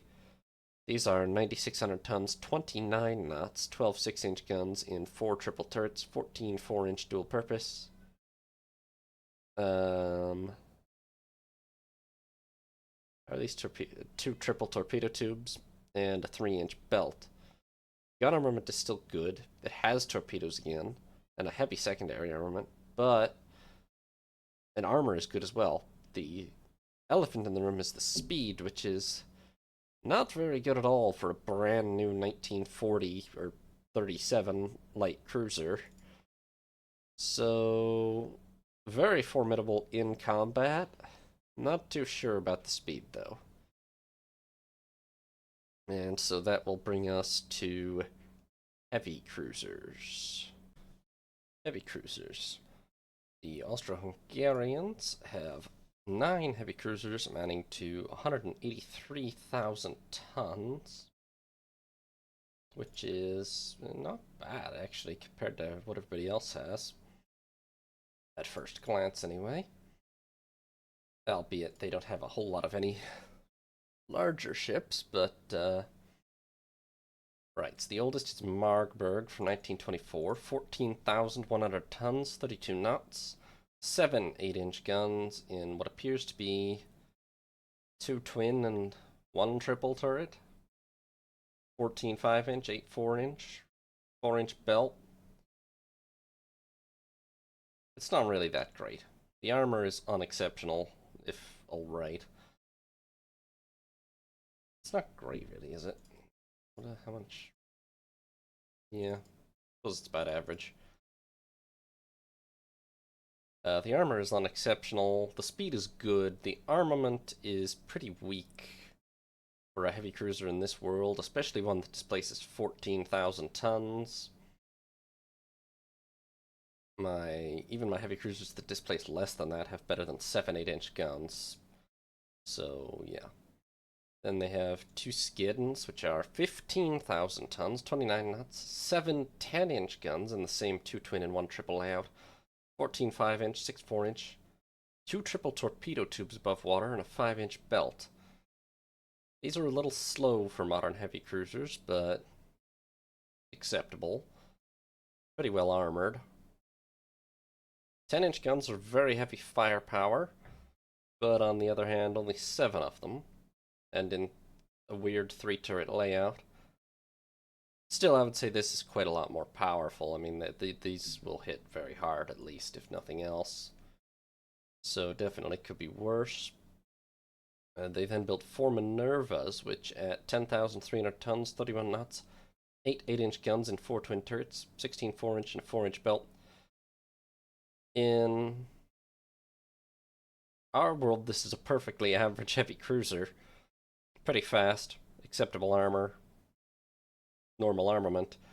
In this world, I suspect her armament is considerably weaker than average, and so this is kind of a budget heavy cruiser in this world, and I'm not too impressed by it. Then they have 2 Robs, which are 14,500 tons, 29 knots, 9 10-inch guns and 3 triple turrets, 16 3-inch, a 5-inch belt. Not too fast, but acceptable. Pretty well armored. And they've actually got all triple turrets now, so this is quite a heavy bit of firepower. 9 10-inch guns is pretty much not to be messed with. This is definitely on the high end for a heavy cruiser. So, speed aside, there's not a lot of flaws with the Robs. They're getting a lot out of this displacement. Maybe they're short-ranged or something, but they look pretty nice to me, actually. The Spanish have 16 heavy cruisers, amounting to 207,000 tons, which is a lot, really. I mean, there's several stronger overall naval powers with less. They have 4 Catalunas from the turn of 1920, basically. These are 11,900 tons, 28 knots, 4 10-inch guns and 2 twin turrets, 8 6-inch in twin turrets, and a 5-inch belt. Their speed is actually, considering their age, could be worse, but it's not good. Their armor is fine. Their firepower is not really fine. 2 twin turrets is not really enough gun barrels for a ship that's floating around in 1940. I do see the 6-inch guns. Overall, it probably has at least as much firepower as if it had 8 8-inch guns or something, but I don't love it, really. I mean, surely if you took the 6-inch guns off, you could fit an extra 10-inch turret in or something. I don't know. And they've got 4 of those. They're a little questionable. Then they have 4 Alfonso the 13ths, 14,700 tons, 28 knots, 7 10-inch guns in the 2 twin and 1 triple configuration. 14 5-inch, 6 4-inch, 5-inch belt.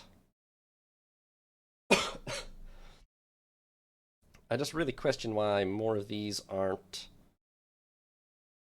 just 3 triple turrets, in which case I would have way less reservations. But they're just missing 2 gun barrels, and it's a weird asymmetrical kind of layout. They're also not very fast, but the armor is good, and it is still objectively a lot of firepower, so they're not exactly terrible. Then 5 of the Malaga class from the early 30s, 12,000 tons, 31 knots, 8 7-inch guns in 4 twin turrets, 14 6-inch, 4 3-inch, and a 5-inch belt. Pretty fast, pretty well armored.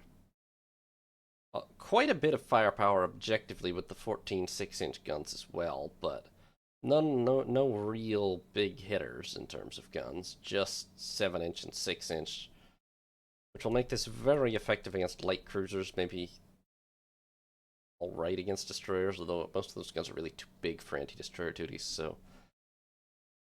this will slaughter light cruisers.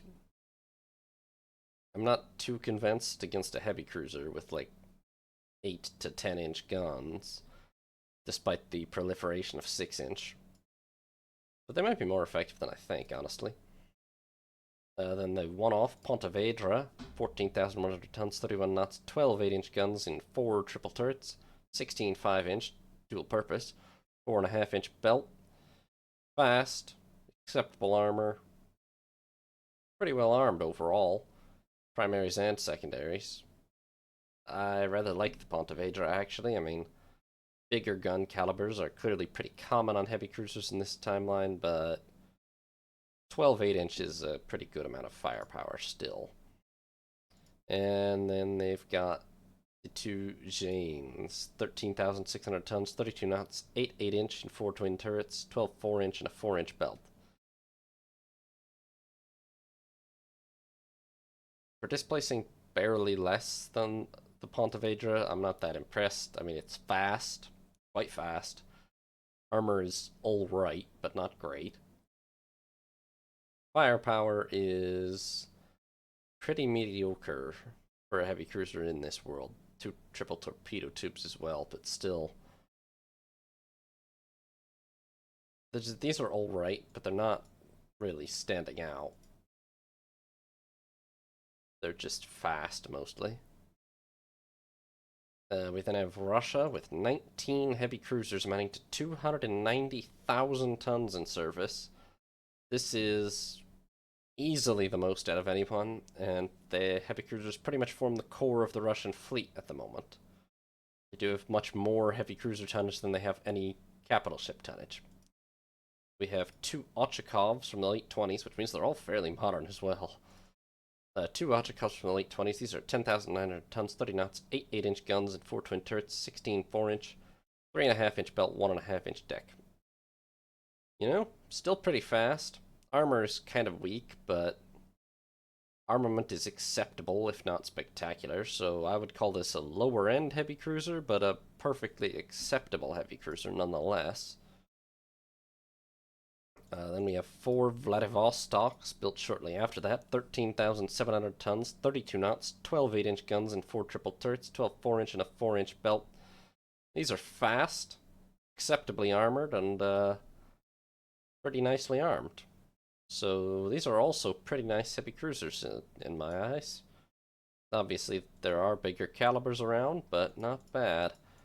Then 4 Marshal Voroshilovs. These are 12,800 tons, 32 knots, 6 8-inch guns and 3 twin turrets, 12 5-inch, 8 3-inch, and a 5-inch belt.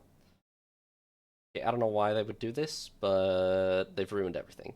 It's still fast, it's pretty well armored, but is now kind of direly lacking in firepower compared to most of the other heavy cruisers around, with literally half the heavy gun barrels of the immediately preceding Russian class. So, yeah, not too impressed by those. They then built 1, 2, 3, 4, 5, 6, 7, 8, 9 Admiral Makarovs in the late 30s. The current core of their fleet. These are 13,700 tons, 33 knots, 8 8-inch guns in 4 twin turrets. Yes. 12 4-inch dual purpose, 2 triple torpedo tubes, 3.5-inch belt. Very fast, a little lightly armored though. A pretty mediocre armament though. Not horrific, but bog standard in a world where a lot of heavy cruisers are better than bog standard. Plus, torpedo tubes, yes, but those really I don't think are critical for a heavy cruiser, so. Most of the Russian heavy cruisers then are decent, but none of them are really spectacularly heavy, it has to be said. They're building 3 of the Admiral Yuma ships, which are smaller than the Makarovs, so I doubt those will be much improvement. Alright, then we have Italy, which has 8 heavy cruisers amounting to 112,000 tons, a relatively small force. They have 3 Anconas from the 20s. These are 14,200 tons, 30 knots, 12 8-inch guns and 4 triple turrets, 12 4-inch dual purpose, and a 4-inch belt. Speed is no longer great, but is perfectly acceptable. Armor is acceptable. Armament is decent. I mean, this is just a solid, 7 to 8 out of 10 heavy cruiser. There's nothing really wrong with it at all. There's more powerful heavy cruisers, but there's a lot of weaker heavy cruisers too. It doesn't have huge flaws by any means. Followed that with 2 San Justos. These are 14,900 tons, 31 knots, 10 10-inch guns in what appears to be 5 twin turrets, 10 5-inch, 4 3-inch dual purpose, 4.5-inch belt. I mean, this is fast, reasonably armored, and a very heavy amount of firepower. I mean, that's surely the most out of any heavy cruisers I've seen so far, and it's a pretty spectacular amount, really. Not that many secondaries or anything, but I mean, this thing will hit really, really hard for its weight class. They then followed that with 3 Pisas, which are 13,300 tons, 32 knots, 10 8-inch in 2 twin and 2 triple turrets, 16 3-inch dual purpose, 4.5-inch belt, 2-inch deck. These are pretty fast. Quite fast, really. Reasonably well armed, pretty well armored. A very nice modern new cruiser, but not anything crazy like the San Justos. I'm shocking how 16,000 or 1,600 tons will get you from 8 to 10-inch guns, apparently. At a knot of speed, but still. Right, then there is us. We have 12 heavy cruisers with 5 more building. The existing fleet includes 3 of the old Andromedas from the late 1910s. These are 12,700 tons, 28 knots, 8 9-inch guns and 4 twin turrets, 12 5-inch, 4-inch belt, 2-inch deck. Armor is still alright. Armament is honestly still alright, although not spectacularly well laid out. Speed is kind of lacking, and in general, these are obsolete and are intended to be replaced very shortly by us.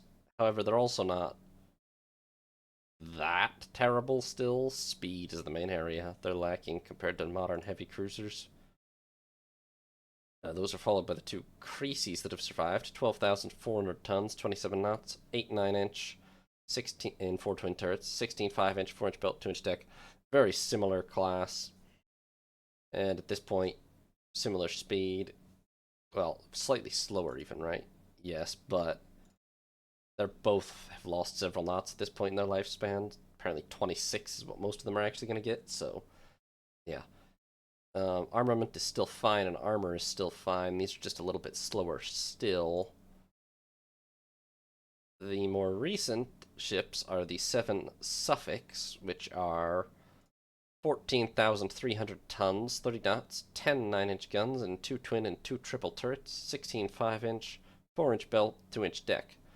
So these are fairly fast, fairly well armored, and quite well armed overall, I would say.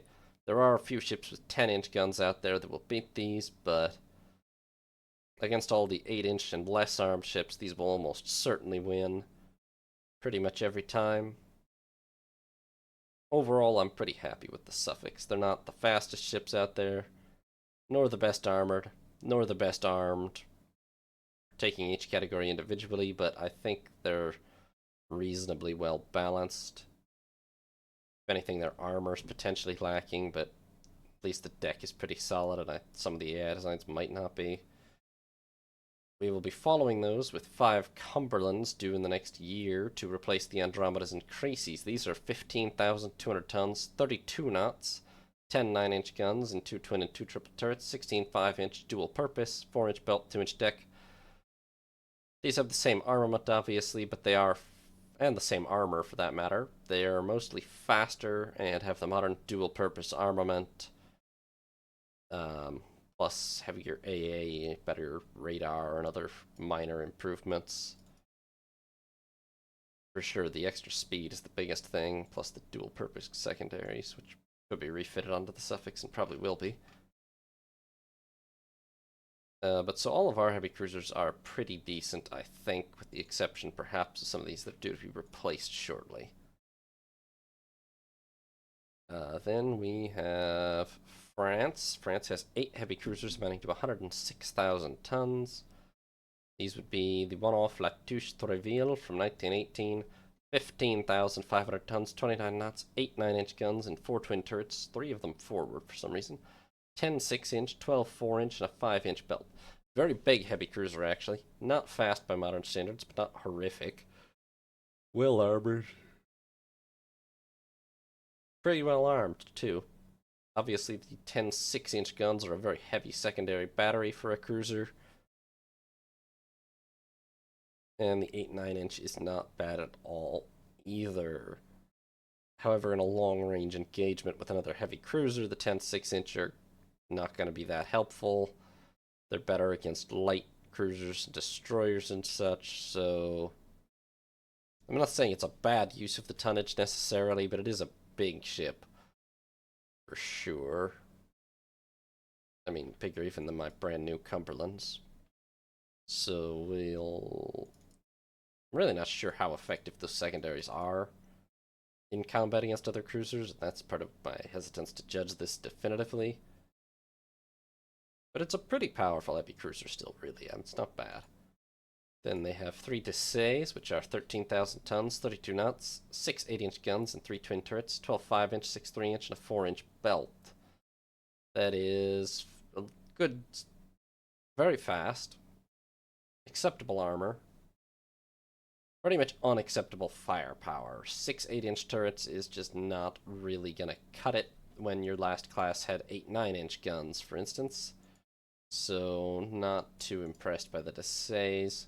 They followed that with 4 Amiral Charners, which are 12,900 tons, 32 knots, 6 8-inch in 3 twin turrets, 12 5-inch, 8 3-inch, all dual purpose, 5.5-inch belt. These are very fast and very well armored, but just still very underarmed for some reason. I don't know what the French are thinking with the 6 8-inch business, but it's not good, and that's actually, those 7 are the bulk of their force, so French heavy cruisers are really kind of lacking. Then we have Japan, which has 11 heavy cruisers, amounting to 158,000 tons. Of these, the first 6 are the Aso class from the mid-20s. These are 12,800 tons, 29 knots, 6 10-inch guns and 3 twin turrets, 8 6-inch, 6 4-inch, and a 3.5-inch belt. Not very fast by modern standards, but acceptable. Bit lightly armored. The 6 10-inch guns at least are going to be a lot better than 6 8-inch guns. They will hit very, very hard. They've got 8 6-inch to help against light cruisers and to make up the barrel count somewhat. That said, personally, I just hate designs with less than 8 gun barrels in the Dreadnought era, but it's objectively probably not that bad a class of cruisers. A little, you can tell it's kind of old, but not that bad.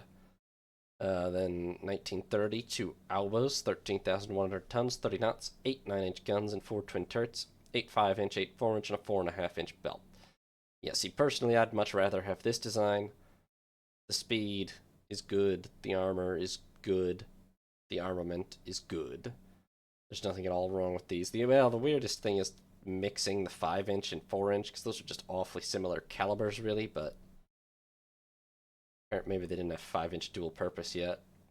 They also have 2 triple above water torpedo tubes, which I always find a little weird on heavy cruisers, but it's fine, really. Then we have 2 Iwates, which are 14,400 ton ships, 31 knots, 12 10-inch guns and 4 triple turrets, 16 5-inch dual purpose, 4-inch belt, 1.5-inch deck. Fast, acceptably, but not super well armored. Extremely heavy firepower, though. 12 10-inch guns and 4 triple turrets is a lot for a heavy cruiser. This is, I mean, going to hit like a truck against any other heavy cruiser. Really, really destructive firepower against anything that's not a capital ship, really. Honestly, well, not enough against modern capital ships that mostly have 15 and 16-inch guns plus, but if you could pit this thing against a first-generation dreadnought, it would probably win. It's a lot of firepower. Now, they're now building 2 Oguras, which are 13,100 tons, 33 knots, 10 8-inch guns in 2 twin, 2 triple turrets, 16 3-inch, and a 4.5-inch belt. Are these only 1,300 tons less? I think it's the speed. These are very fast for a heavy cruiser at 33 knots. Reasonably, quite well armored. Firepower is a lot less than what we've just been looking at, but still is actually objectively not that bad. Kind of weak secondaries, but these are not bad ships at all either. They just don't inspire terror the way the Iwates do. Right, then we have Germany. 14 heavy cruisers amounting to 215,000 tons. First of all, we have Friedrich Karl, a one-off from the mid-20s. 17,700 tons, 32 knots, 10 8-inch guns, and 2 twin and 2 triple turrets, 14 5-inch, and a 7-inch belt. Very fast, especially for the time. Extremely well armored, and quite reasonably well armed. Not spectacularly, but reasonably. The biggest flaw with Friedrich Karl here is that she displaces 17,700 tons, which is, because of that very heavy armor and the fast speed at a relatively early date. I don't know if it was worth all that tonnage. I mean, we're talking about a very large heavy cruiser here, and a very expensive heavy cruiser here, but a pretty damned effective heavy cruiser, especially at the time. Still, I don't know that I would have built one quite that big. Then we have 2 Prinz Adalberts, which are 13,200 tons, 31 knots, 8 8-inch in 4 twin turrets, 12 4-inch, and a 4-inch belt. Very good speed still, but more reasonable speed and armor. Very good speed still, acceptable armor. Mediocre armament, but acceptable. These are sort of the minimum acceptable heavy cruiser stat, basically. Take a knot, perhaps. Then we have 4 Hansas, also from the mid-20s. These are 13,500 tons, 31 knots, 10 8-inch guns, and 2 twin, 2 triple turrets, 14 4-inch dual purpose, and a 3.5-inch belt.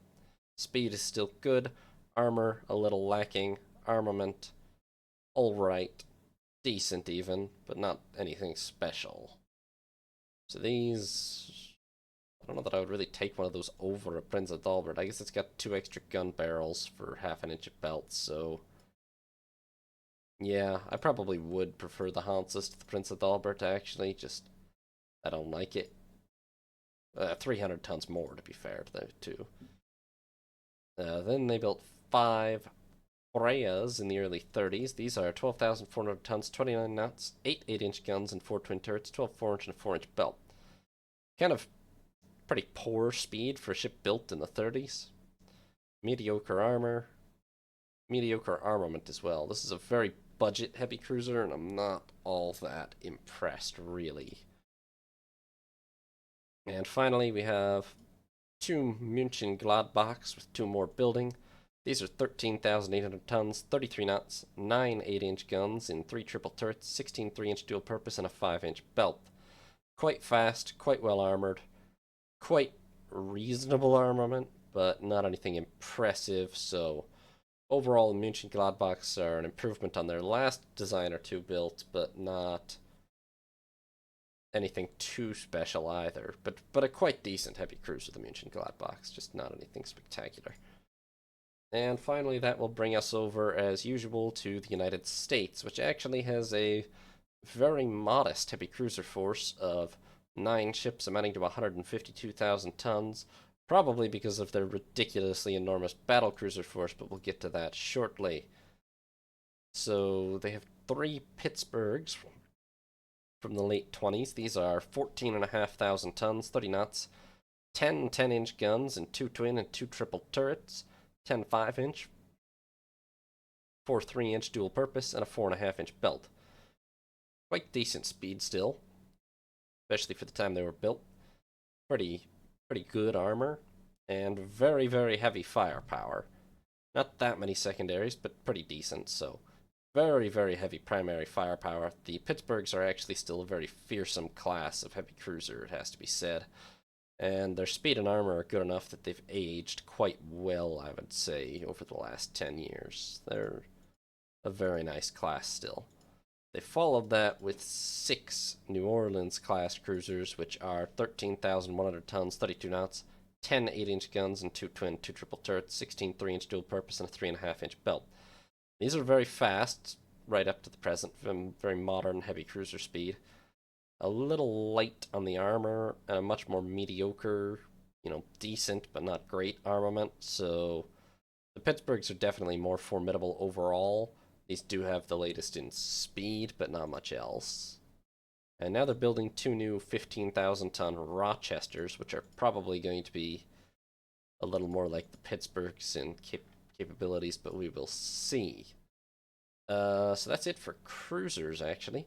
Next, we will be moving on to capital ships. Well, we'll start with light carriers proper, and then we'll get into the gunships last, still for now. So, capital ships. Carriers. Well, it's 1940. The balance is now really starting to tip from battleships towards carriers, but at the moment, at this exact moment in time, battleships are perhaps still the kings of the ocean for just a couple of more years. It's really tipping, though. In fact, really realistically, by 1940, it's already tipping, but there's not actually that many fleet carriers in service in the navies of this world compared to battleships, so I wouldn't say it's tipped entirely just yet. So let's take a look at Austria-Hungary first. They have 2 fleet carriers. No, sorry.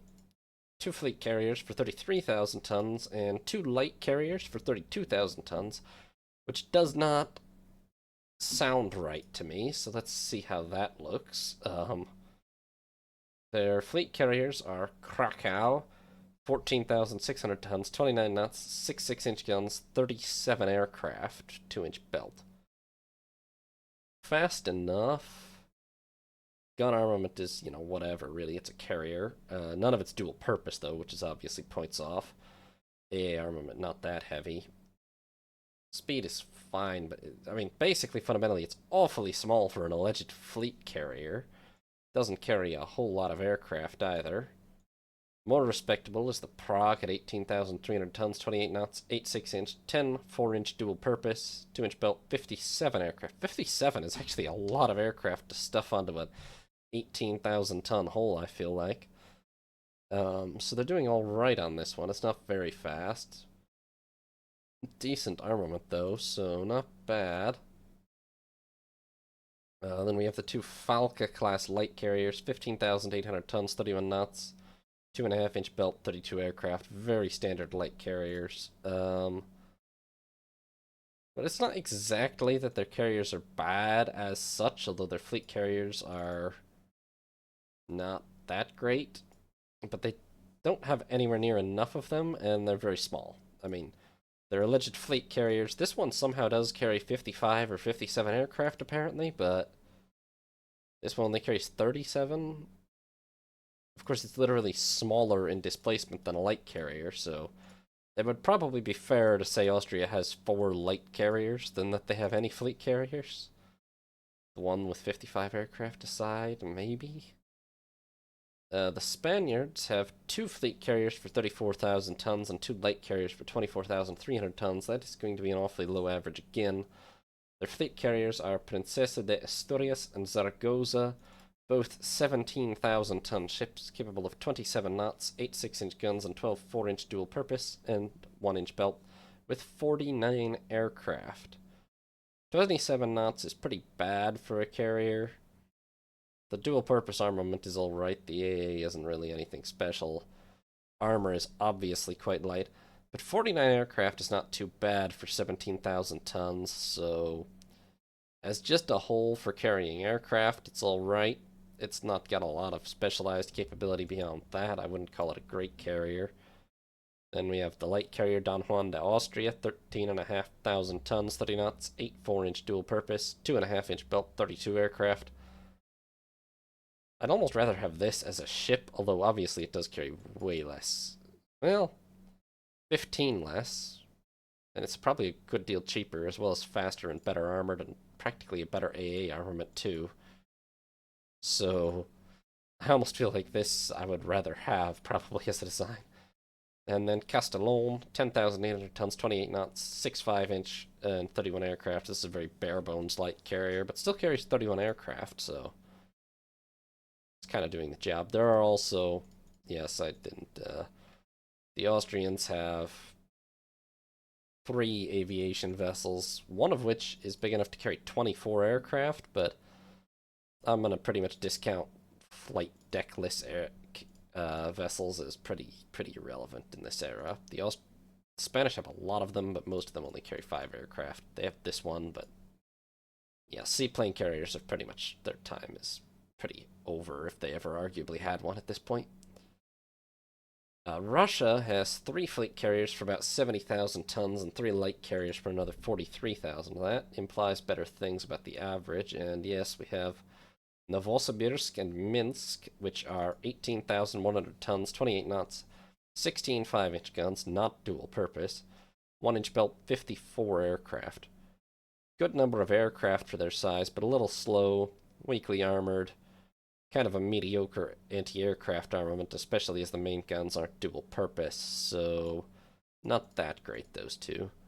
And then they have the much larger Yerevan, 33,600 tons, 29 knots, 16 5-inch dual purpose, 2.5-inch belt, 81 aircraft. This is a proper modern fleet carrier. Still not that fast, but alright. Pretty decently armored. Though the deck probably matters more than the belt, really, and we can't see that. And a lot of aircraft, obviously, 81. Plus dual-purpose guns and all that. Then light carriers Parakop, 11,900 tons, 28 knots, 8 6-inch, 8 4-inch dual-purpose, 28 aircraft. And which is just pretty standard, not special, not great. And then Polyarnaya Zvezda and Odessa, which are 15,400 tons, 29 knots, 6 5-inch guns, 2-inch belt, 2-inch deck, 30 aircraft. 2-inch deck is not bad. These are just a pretty... There's very little differentiation in light carriers, especially, mostly. I mean, minor detail things, but there's not usually radical differences. So the Russians have a fleet arm of about... Let's see, here's what I should really be counting, honestly. The Austrians have about 140 aircraft on carriers. The Spanish have about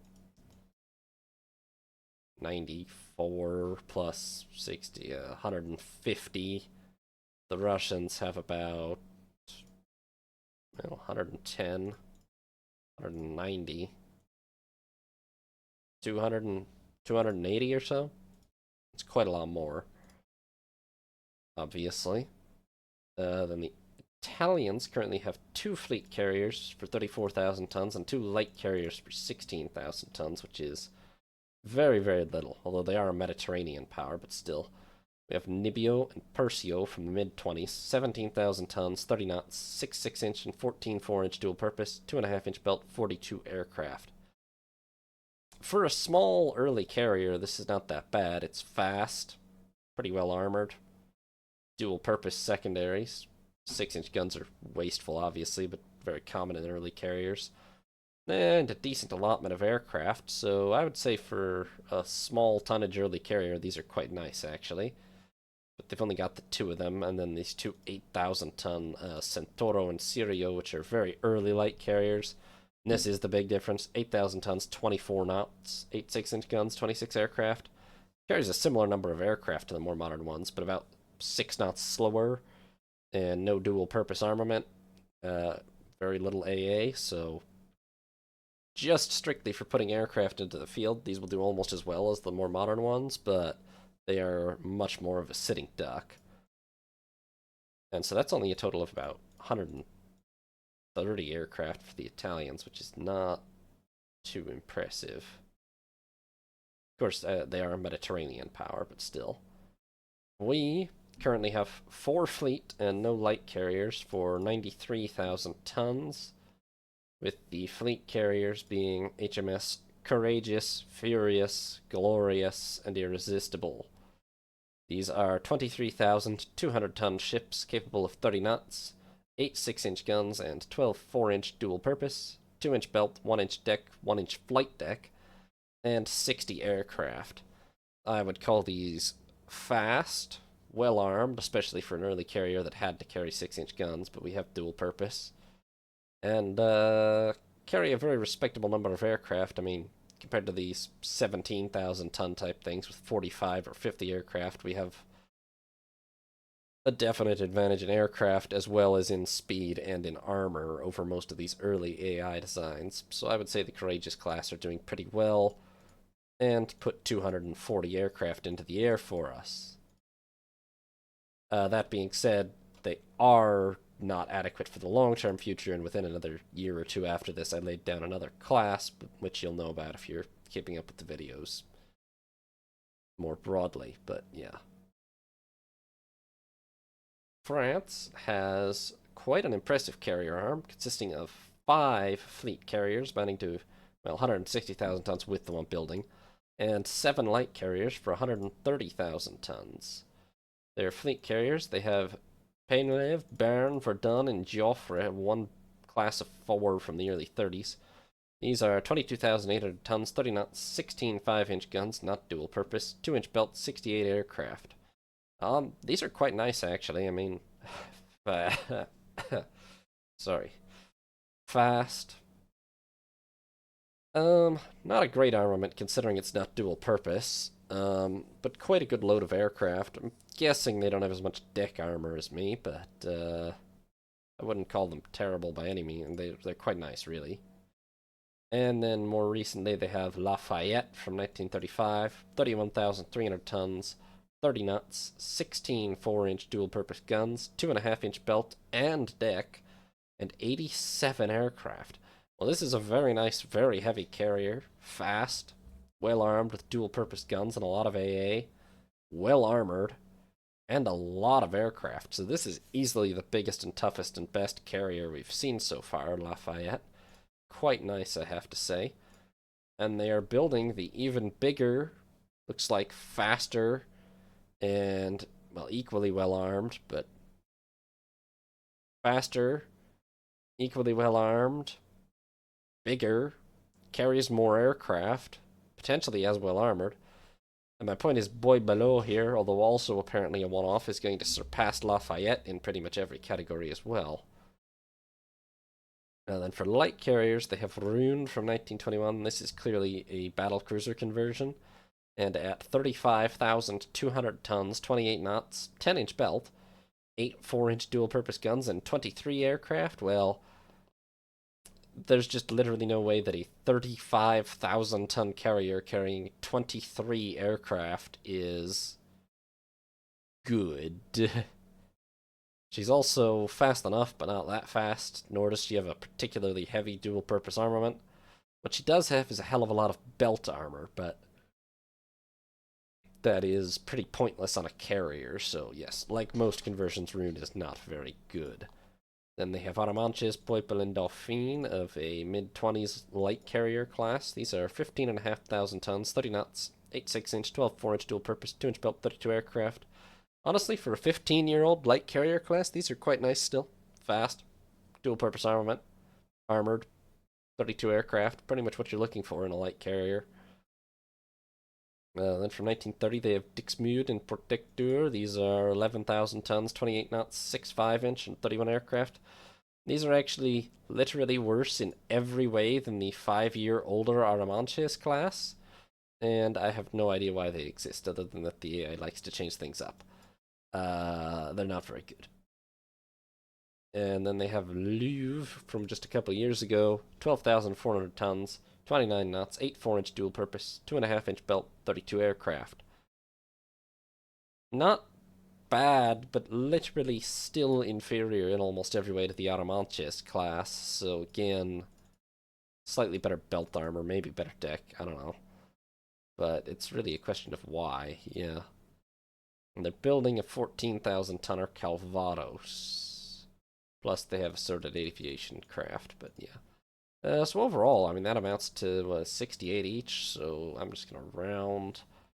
That's 280 plus, I don't know, about 360 aircraft from the fleet carriers alone, plus an average of about another 30 from 7 of these. That's 570 aircraft or so from the French. Yeah. They actually have a very promising naval air arm there, I have to say. It's a lot of carriers, big carriers, every one of them too, except for Rune, but the bulk of them very, very nice. Then Japan has 4 fleet carriers for 103,000 tons, well, with one building, and 11 light carriers for 173,000 tons in surface. So they're pretty dependent on those light carriers, but okay, fleet carriers, they have Soryu from 1924, 17,100 tons, 29 knots, 8.6-inch and 10.4-inch dual-purpose, 2-inch belt, 42 aircraft. Reasonably fast, well-armed, acceptable armor. Not a whole lot of aircraft, but she's just not a very big fleet carrier, ultimately. She wouldn't be a match for my Courageous class, but for her tonnage, not terrible. However, there's almost the question of why build a fleet carrier around 17,000 tons at all. I think it'd be significantly cheaper to build several 15,000 ton light carriers that would probably add up to more capability. Maybe I'm wrong. Then they have the 2 Hiryus from the mid-20s, which are also 17,100 tons, 28 knots, 8 6-inch guns, 10 4-inch dual purpose, a half-inch belt, and 49 aircraft. They appear to be basically the same, except they've snuck an extra 7 aircraft on by stripping out literally, essentially all of the armor. I mean, it depends if they've also taken out the deck. I mean, belt is not typically very critical for a carrier, but it seems like an awful risk to take to me to strip literally all the armor out in order to stuff a couple of extra aircraft in. I think I'd probably rather have a Soryu myself. And then more recently, 1935, they have the one-off Shinano. 21,500 tons, 31 knots, 12 4-inch dual purpose, 1-inch belt, and 71 aircraft. This is nice. Not very heavily armored, so given Japanese fire control, but not the good kind of fire control. Japanese damage control is what I was meaning to say. These are probably pretty fragile. But they are fast and a reasonable AA armament, just not much armor. And they do pack a lot of aircraft in for a 21,500 tonner, so there's pros and cons to that. And they're building a 31,000 tonner Hosho. For light carriers, they have Zuiho and Shoho from the mid-20s, 11,200 tons, 28 knots, 8 6-inch, 8 4-inch dual purpose, 31 aircraft. Apparently unarmored entirely. Which has allowed them to build this on quite a small displacement for reasonable speed, reasonable armament. and reasonable number of aircraft, but I don't know if I love the no armor thing. Then they have Junyo, Chitose, and Ryujo from the late 20s. These are 15,700 tons, 31 knots, 8.6-inch, 12.4-inch dual purpose, 2.5-inch belt, and 32 aircraft. These are quite nice. They're very fast, well armed. Well armed, good armor, and good number of aircraft. Obviously, they are not as cost efficient as the Zoihos, but I would rather bite the bullet on that and have Junios myself, I think. Then they have 4 Shinyos, Shinyo, Kaio, Chuyu, and Unyo, which are 15,200 tons, 31 knots, 6.5-inch, 1-inch belt, and 30 aircraft. Okay, well, see, they've just, for 500 tons shaved off, these are just much worse. Same speed, which is fast, but no dual-purpose guns, much less armor, and same number of aircraft. So all they've done is save 500 tons, which is a pretty trivial amount of money, really, when we're talking about a ship this large. So that seems like a very bad modification, and I would much rather have a... Oh, Juniors don't have dual-purpose guns either, though. I didn't catch that somehow. Not even do... Oh, no, Zoihos do. Even though... Okay, one of the Zoihos does? I don't know what that's about. If all of them don't have dual-purpose guns, then they're much worse than I've been saying. Okay, well then, most recently we have Otakisen, Maru, and Taiyo, which are 10,700 tons, 28 knots, 6.5-inch, and 31 aircraft, which these are not that fast, not very well armed, but they do carry aircraft. Which is pretty much the idea of light carriers in the first place anyway. They're building 2 more as well of the Taisha Maru class.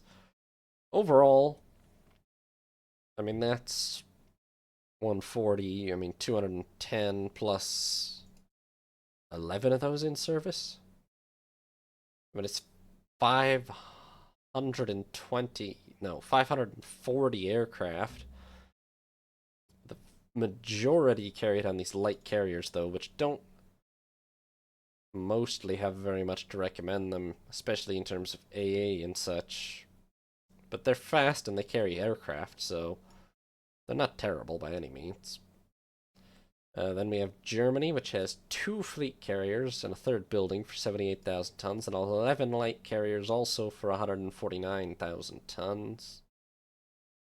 That's going to be fleet carriers, Graf Zeppelin and Seydlitz from the early 30s. These are 21,800 tons, 29 knot speed, 16 5-inch guns, not dual purpose, 2-inch belt, 65 aircraft. Not that great, honestly. Fast, but not especially fast. No dual purpose armament. Just average AA. Typical looking armor. Depends whether they've got a lot of deck on or not. A good number of aircraft, but not a really crazy number of aircraft. Slightly more than me for a similar tonnage to the Courageous class. It's slightly less tonnage, slightly more aircraft, but I wouldn't consider the Graf Zeppelins to be a super brilliant design. Just decent, perhaps. They're building the much larger Peter Strasser of 34,000 tons due shortly. And then they also have the light carriers Elbrine, Dinkel, and Jade, which are 12,700 tonners, 28 knots, 6.5-inch, 1-inch belt, 25 aircraft. Well, this is pretty dismal, really. I mean, at least it's not super slow, but it's not very fast. It's poorly armored, poorly armed. Pretty much will just shuttle 25 aircraft around. Although for some reason Rhine has a much better dual-purpose armament and carries 2 more aircraft. Something's wrong with intelligence on that one, but alright. Unless she's just been refit and the others haven't, perhaps. Then we have Weser, Vils, Varno, and Salzach from the late 20s. These are 14,200 tonners, 30 knots, 8.6-inch and 8.4-inch dual-purpose, 3-inch belt, 32 aircraft. This is more like it. These are properly very nice light carriers. Obviously still don't have the capabilities of a fleet carrier, but for light carriers, they're just what you're looking for, really. Then we have Emscher, which is 10,900 tons, 28 knots, 8.6-inch and 8.4-inch dual purpose, and 33 aircraft. Decent armament, not very fast, literally no armor apparently, but carries the right number of aircraft, so just rather fragile and not that fast. And finally, we have Prims and Ausonia from the early 30s. 15,300 tons, 30 knots, 6.5-inch, 2-inch belt, 30 aircraft. Fast enough, armored enough, but the lack of dual-purpose armament is not great. Honestly, it's not that many aircraft for a 15,000-tonner. I mean, why couldn't you just build more Elbs? Or wait. Okay, and apparently a lot of the Vasers actually only have 6.5-inch guns, which makes them much worse than this version. So, they're still not that bad, but much worse. Okay, so in total, that gives Germany 130 plus 460 aircraft, which is less than Japan, and almost all carried on light carriers, which is not that impressive. And finally, the USA, no surprise, has the largest carrier force in the world at 7 fleet carriers, with 2 more building for 243,000 tons, plus 8 light carriers with 2 building for 112,000 tons. Their fleet carriers kick off with Ranger, Yorktown, and Langley from the late 20s. These are 19,300 ton ships, capable of 31 knots, 8 6-inch and 14 4-inch dual purpose, 2-inch belt, 1-inch deck, carrying 53 aircraft. They are fast, they are well armed, and they have a reasonable amount of armor, although nothing special, but quite reasonable. And for being under 20,000 tons, they carry a very respectable 53 aircraft. So, obviously, these aren't top of the line modern carriers, but they don't give up that much to them either. These are pretty nice, especially for the displacement that they're on. They followed that in the early 30s with USS Enterprise and Wasp, which are much larger, 31,400 ton ships, capable of 32 knots, 16 5-inch dual purpose, 2-inch belt, and 86 aircraft. Hard to say what the deck is, but honestly, on that displacement, it might not be bad. And they are fast, well armed, probably quite well armored, or reasonably well armored. And they carry a lot of aircraft. I mean, a lot. So the Enterprise class here, very, very nice carriers by the look of it. Probably the world's leading carriers, in fact. If not for the following USS Bunker Hill and Hornet that they've just completed, with 2 more of them building. These are 30,700 tons, 30 knots, 16 5-inch dual-purpose guns, 2.5-inch belt, and 93 aircraft. They do lose 2 knots of speed, but they're still a very respectable 30 knots. Still have a good dual-purpose armament.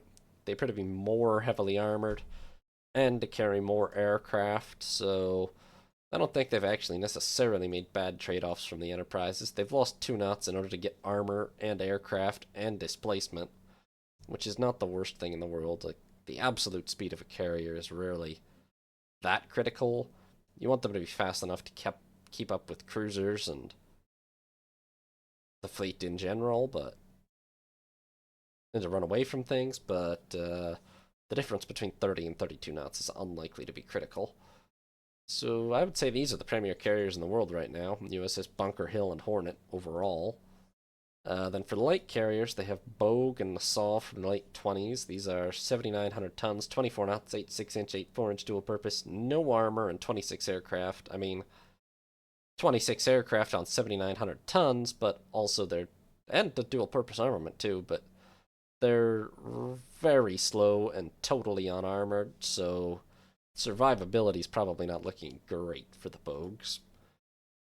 Then they have Coppahee and Breton from the early 30s, 14,500 tons, 30 knots, 6 5-inch guns, 1-inch belt, 30 aircraft. Fast, at least. Not very well armored, not very well armed. A respectable number of aircraft. I wouldn't call this a brilliant design. And then USS Core, Barnes, and Altamaha from the mid to late 30s. These are 10,500 tons, 28 knots, 6 5-inch, no armor, and 31 aircraft. I mean, these also not that fast, at least better than the Bogues, but not well armed, no armor. Survivability, again, not looking great, but at least they carry aircraft into battle, huh? So, I mean, that's going to put them at about 150 plus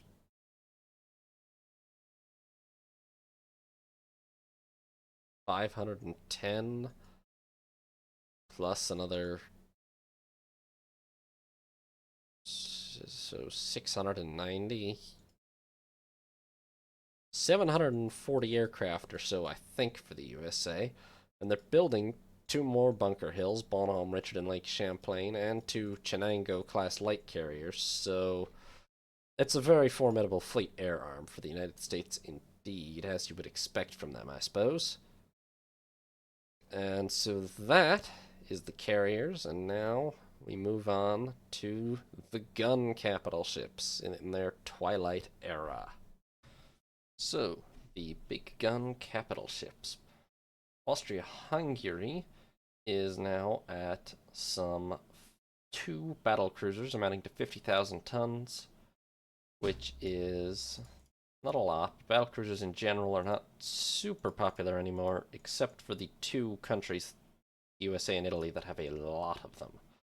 So Austria has Crane from 1918. This is a 24,000 tonner, 24 knot speed, 8 12-inch guns and 4 twin turrets, 12 4-inch, 4 3-inch, and a 9.5-inch belt. Well, this ship's useful service life was significantly extended, no doubt, by the treaty system that was in place for a while, but realistically, by 1940, this is not a viable battlecruiser any longer. She's far too slow for that role. And is also heavily outgunned by almost all post-treaty battlecruisers and some pre-treaty battlecruisers. And then they have the Tyrol, 26,000 tons, 29 knots, 7 12-inch guns in 1 triple and 2 twin turrets, 10 6-inch, 14 4-inch dual purpose, 11.5-inch belt, 3-inch deck. I mean, Tyrol here is at least fast, is acceptably well armored, not well, pretty well armored for a battlecruiser, yeah. Acceptably fast, not well armed. For a treaty era ship, which is what she is, not bad, but the reality is a lot of people have battlecruisers with much, much heavier guns than 7 12-inch nowadays. At least Tyrol is relatively small and cheap, but she's fast enough to pick on a lot of older cruisers and the like still, but not much more than that. Now, Spain has a single battlecruiser of 29,800 tons, which is Ourense, ex-New Zealand. This is not literally our former battlecruiser, is it?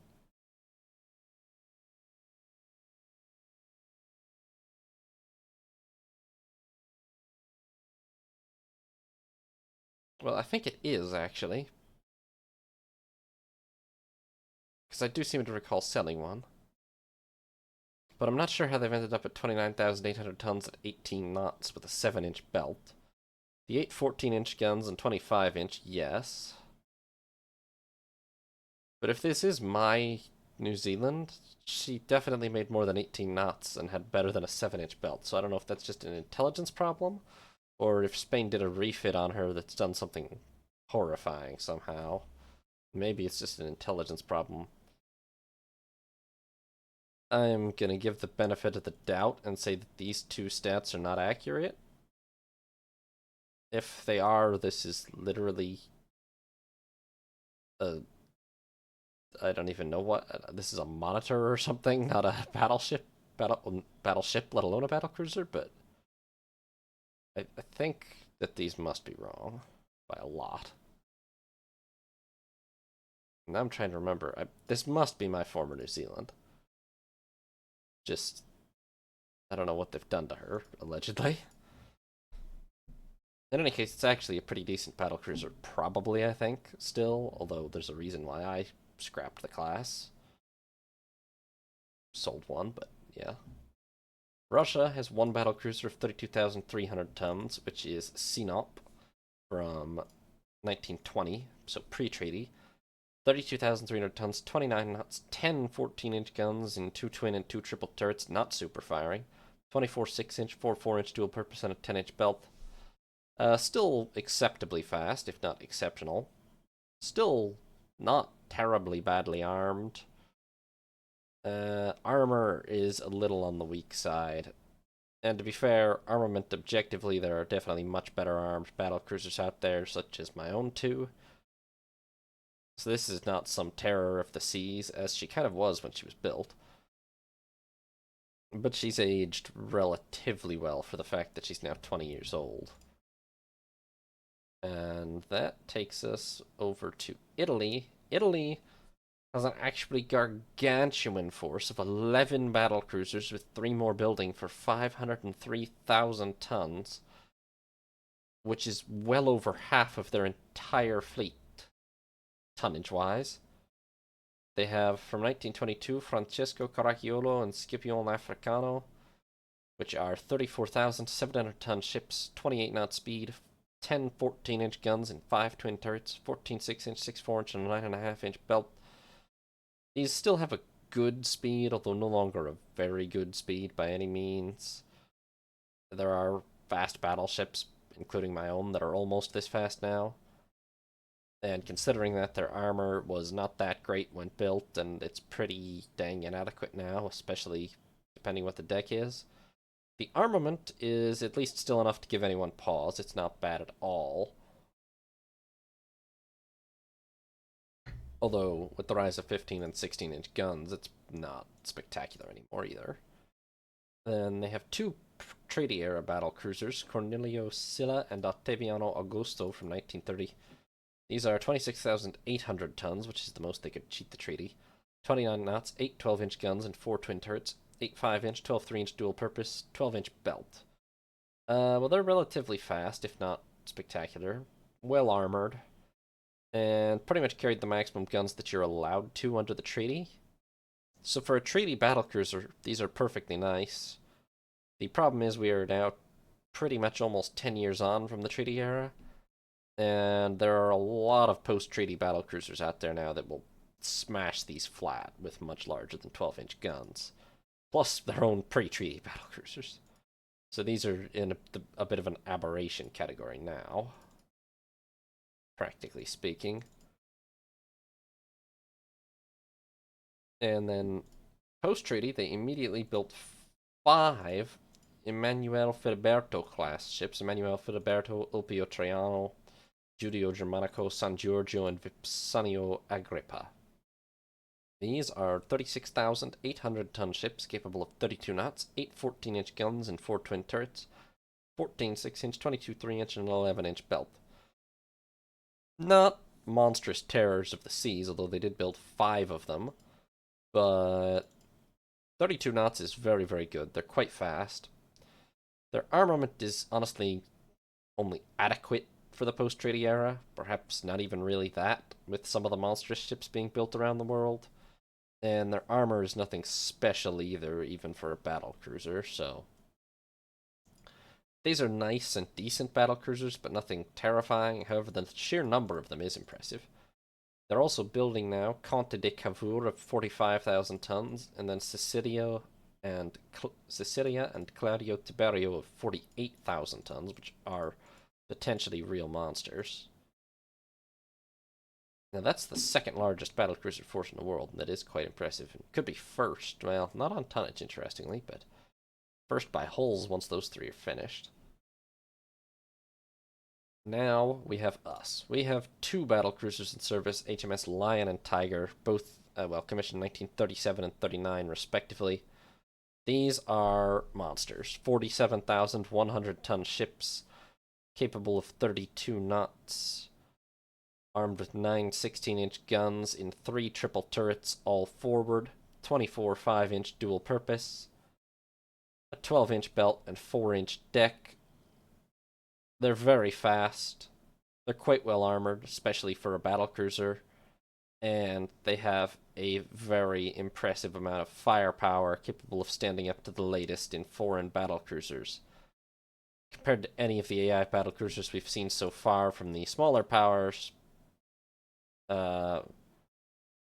I mean, they're on a completely different level. Any of these would be absolutely destroyed one-on-one by a tiger. The only problem is we do only have 2 of them, compared to Italy's 11 total. Those odds probably are not too great. Now, France has 3 battlecruisers with 1 more building. They did kind of suffer in their brief war with us in this count. They have Turenne from 1921, a survivor, 35,200 tons, 28 knots, 10 14-inch guns, and 5 twin turrets, 14 6-inch, 6 4-inch, and 10-inch belt. Speed that was once very good is no longer particularly exceptional for a cruiser or battlecruiser. Armor was never that great and really isn't now. Armament is still pretty formidable, but no longer anything special, so the Turenne here is passable, but not a great battlecruiser by any means in 1940. And these were recently followed by Admiral Baudin and Nantes, which are 37,000-ton ships capable of 30 knots, 10 14-inch guns, and 5 twin 2 twin, 2 triple turrets, 14 6-inch and 22 3-inch dual-purpose, 10.5-inch belt. Compared to Turenne, these are faster, a bit better armored, and have the same armament. Which, I mean, yeah, these are fast. They have a pretty decent armament. Their armor is still not that good. And their armament is still hardly spectacular. So these are also acceptable and somewhat more modern battlecruisers, but not anything spectacular either. They are building the 51,000-ton Savoy now. Now, Japan has a modest force of 3 battlecruisers, amounting to 85,000 tons in service. These would be Ishikari and Hidaka from 1918 and 21. Now, these are 24,000-ton ships capable of 27 knots with 6 14-inch guns and 3 twin turrets, 14 6-inch, 8 3-inch dual-purpose, and an 8.5-inch belt. These are quite dated. Their speed was at least good when they were built, but now is definitely below the expectation for a new battlecruiser. Their armor is quite poor, and their armament realistically in the post-treaty era is quite poor. And it was always kind of weird with only 3 turrets, but at least 6 14s are a match for 8 12s probably. But now that we have tons of ships with 8 to 10 14s and a growing number of 15 and 16-inch armed ships around, these are pretty heavily obsolete. Something like the Tigers would just eat these for breakfast. Only slightly more modern, from 1922, but much larger, we have Tokachi. And this is a bit of a monster, actually. For 1922, certainly was a monster. 37,600 tons, 28 knots, 8 15-inch guns and 4 twin turrets, 12 6-inch, 8 4-inch dual-purpose, and a 12-inch belt. The only thing wrong with this ship in the modern day is its speed, which is no longer really what we would consider battlecruiser grade speed, but it's still not that horrific. And her armament and armor are both still very much up to or even above par for the modern era. So Tokachi is still quite a formidable battlecruiser overall, I would say, although other things on her may have aged as well, but it's hard to say. Then Germany has 5 battlecruisers amounting to 209,000 tons. 1 pre-treaty battlecruiser, Rune, from 1919. This is a 28,900-ton ship capable of 28 knots with 11 11-inch guns in 1 triple and 4 twin turrets, with the triple and 2 twins centerline and 2 cross-deck firing twin turrets. This might be the last cross-deck firing capital ship still in service in 1940. Also 14 6-inch, 12 3-inch, a 12-inch belt, and 2.5-inch deck. Speed was very good, but is no longer that great. Armor is pretty acceptable still, although obviously ships like my Tigers have much more deck armor. Armament was not very good by any means, even in 1919, and is now just positively anemic. Almost every other capital ship in the world has a heavier broadside than this, especially with the cross-deck firing issue, so You don't even actually get all 11 gun barrels at a lot of angles. I am not really sure why this ship is still in commission, to be honest. She's pretty dated. Especially as post-treaty, they built Bismarck, Koblenz, Grafspee, and von der Tann, a line of 4 modern, big, powerful battlecruisers of... Jesus. Yawning too much. 45,100 tons, 30 knot speed, 8 17-inch guns in 2 quad turrets, 16 6-inch, 10 3-inch dual purpose, and a 12-inch belt. These are fast, well armored, and have a really quite powerful broadside. Obviously, the 2 quad turrets leaves very few potential points of few potential points of failure, but in a bad way, meaning if you lose 1 turret, you lose fully half of your firepower. But by 1940, all the teething issues with quad turrets generally should be worked out tech-wise, so... I mean, this is a very, very powerful battlecruiser class, without a doubt. The combination of speed, armor, and firepower puts them pretty much on a par with my Tiger class, I would say. I'm not convinced that they're absolutely better, especially as my Tigers are 2 knots faster.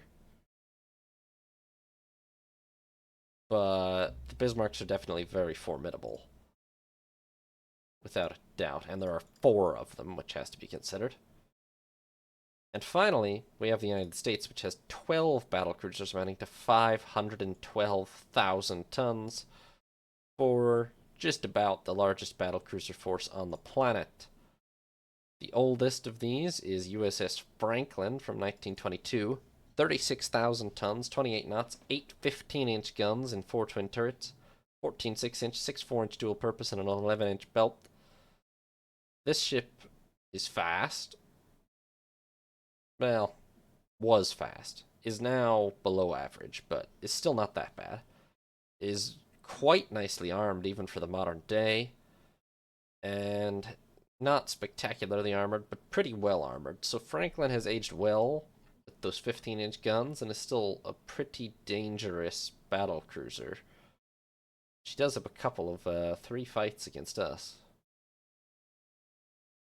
Then we have USS Kearsarge from the same year, 34,900 tons, 30 knots, 9 14-inch guns in what appears to be 1 triple and 3 twin turrets, with 2 4, 1 midships, and 1 aft. 16 6-inch, 6 3-inch dual purpose, and a 9-inch belt. This battlecruiser is still quite fast. It is not terribly armed, but has very thin armor, which will have been an Achilles heel even in 1922, and is worse now, especially as her deck is probably just as bad as her belt, although it's hard to be sure. They then, in 23, launched USS Princeton and Ticonderoga, a class. These are 36,700 tons, 29 knots, 7 15-inch guns in 1 triple and 2 twin turrets, 14 6-inch, 6 3-inch dual purpose, and a 10.5-inch belt. These are not fast, but aren't that bad by any means. They're still fairly fast in the modern era. Their armor is not great, but isn't absolutely horrific. Their armament is still objectively quite nice with 15-inch guns, although 7 in 3 turrets is a weird and slightly poor number of gun barrels, but it's still better than 8 14-inch guns, almost certainly. Maybe not better than 10 14-inch guns. Speaking of which, their last pre-treaty battlecruiser was USS Essex from 23. 33,700 tons, 30 knots, 10 14-inch guns in 2 triple and 2 twin turrets, 2 4, 1 midships, 1 aft, 16 5-inch and 6 3-inch dual purpose, and a 9-inch belt. Fast, reasonably well armed, quite poorly armored, even at the time, and definitely now, so... Despite the speed and armament, I'm not very convinced by Essex overall. Immediately post-treaty, they laid down a massive class of what is now 1, 2, 3, 4, 5, 6, 7 battlecruisers: USS Lexington, Congress, Randolph, Valley Forge, Constellation, Alaska, and Oriskany. These are 47,800-ton monsters, capable of 32 knots with 8 15-inch guns, 14 6-inch, 12 3-inch dual purpose, and the 15-inch guns and 4 twin turrets, did I say that? And an 11.5-inch belt. These are very fast, very well armed, and have quite good armor. Now, the Tigers, which were built basically as a direct reaction to these, are 700 tons lighter and are straightforwardly better, I think. The Tigers have more barrels of a heavier caliber and slightly more armor. That being said, the Lexingtons are extremely formidable battlecruisers and don't have any really obvious flaws. And at the time they were built, they were the first post-treaty battlecruisers and were pretty much unchallenged. There's still not that many of that size. There's them, my Tigers, and the German Bismarcks. And I think that's pretty much it, actually, for... Yeah. I mean, like, Tokachi is kind of close, but she's still a pre-treaty ship, for sure. You can tell with certain problems. The Italian Emanuele Filibertos are not really in the same weight class, so... Yeah, it's pretty much the American Lexingtons and my Tigers for biggest battle cruisers in the world, and and the German Bismarcks, right? Yes, those 3 classes are the current super battle cruisers of the world, and it's close all around. I would say, if anything, the German Bismarcks might be top, but my Tigers also might be top. I think the Lexingtons have dropped to 3rd, but there are also 7 of them, which is pretty outrageous. Plus, they're 5 years old or more now, and they're still only 3rd, or they're still all the way up at 3rd, which is quite impressive. And so that'll finally bring us around to battleships. The Austro-Hungarians have 3, amounting to 84,000 tons. 2 of these are Erzherzog Franz Ferdinand and Slavonian from 1919-20. These are 29,000-ton ships, 23 knots, 13 12-inch guns in 3 triple and 2 twin turrets, 12 5-inch, 10 3-inch, and a 12-inch belt. I can't help but notice that they are using cross-deck firing, so the Germans are not the only ones with a cross-deck firing capital ship still in service. Got away with one there, Germany. That said, although I guess it's arguably from a budget perspective more understandable for Austria-Hungary to still have such a ship, it's still pretty hopelessly obsolete. This ship is just significantly slower than any modern battleship realistically ought to be, although I still have slower battleships in service.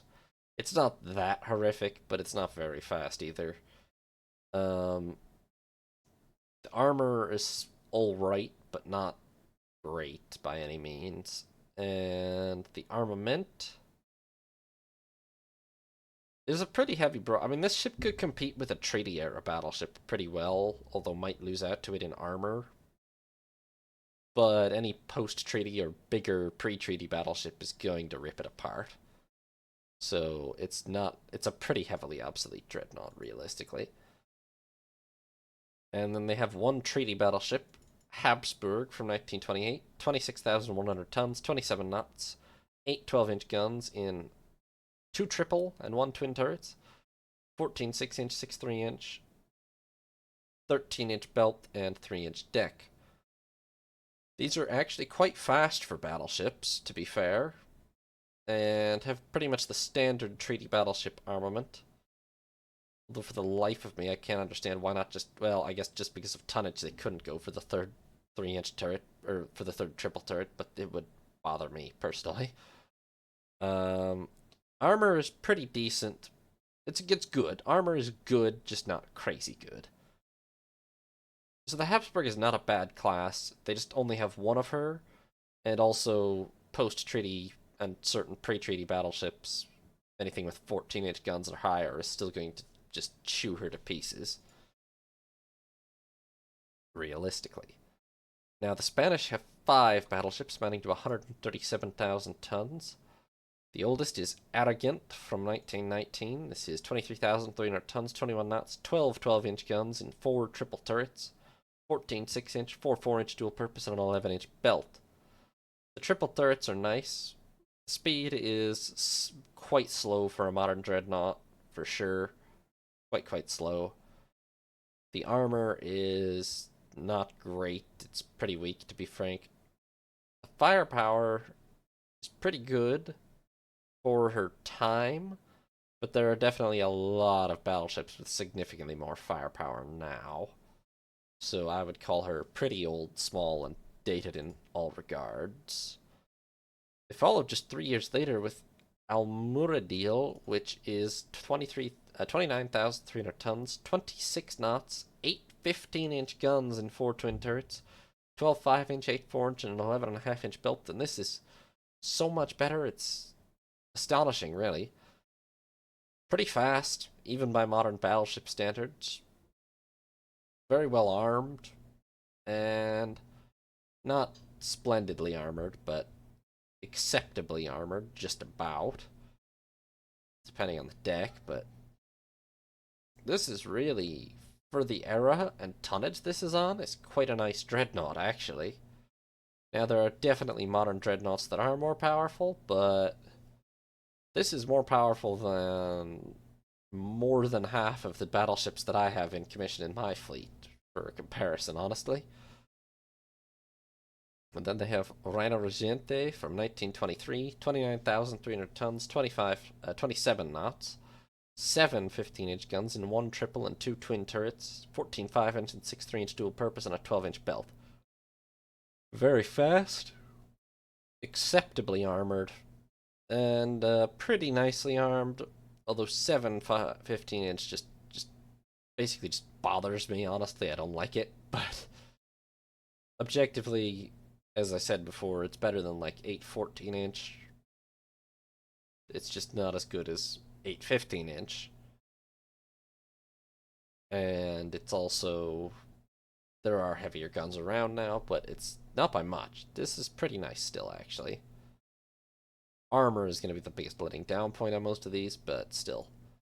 Then they have, lastly, Numancia the First from 1927. 26,300 tons, 25 knots, 10 12-inch guns in 2 twin and 2 triple turrets, 14 5-inch and 4 3-inch dual purpose, and an 11-inch belt. Quite fast still for a dreadnought.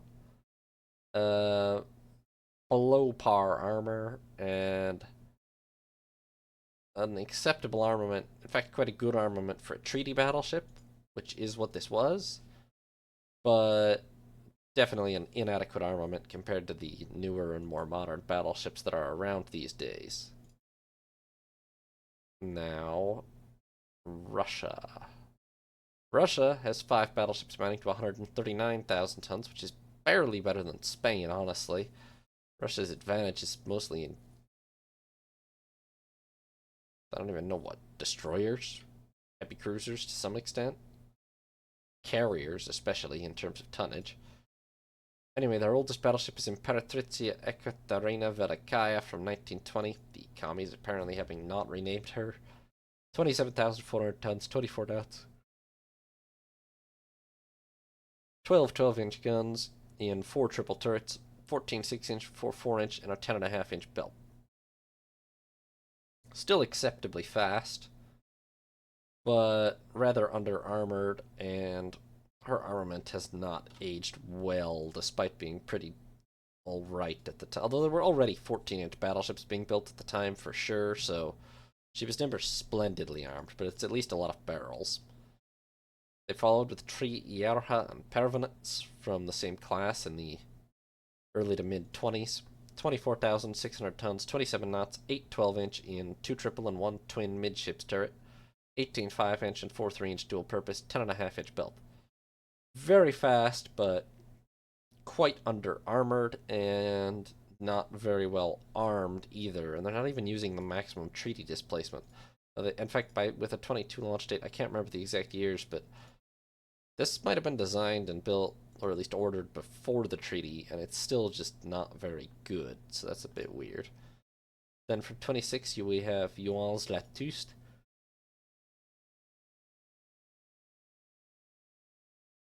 24,200 tons for 26 knots, 6 12-inch guns and 3 twin turrets, 18 5-inch, 4 3-inch dual purpose, and a 13-inch belt. Fairly fast, yes, but and pretty well armored as well, but a literally pathetic main armament. The worst I've seen on any all-gun capital ship so far. Yeah, absolute junk, this. I have no idea why you would put 6 12-inch guns as the main armament of a ship built in 26. Especially when they're not even maxing out their treaty tonnage. Like, what were they thinking? Immediately post-treaty, they built one new battleship, Alexander Nevsky, which is 38,300 tons, 27 knots, 9 16-inch guns, and 3 triple turrets, 14 6-inch, 10 3-inch dual purpose, and a 13-inch belt. Fast, pretty well armored, and quite heavily armed. Pretty much a match for all of my new battleships in terms of armament and in terms of speed. Not quite, I think, in terms of armor, but although saving a lot of weight compared to mine, so I feel like it's not just armor. Maybe they're cutting corners somewhere else, I can't say for sure. Range, for instance, etc. But a pretty formidable, I mean, a really quite a formidable battleship.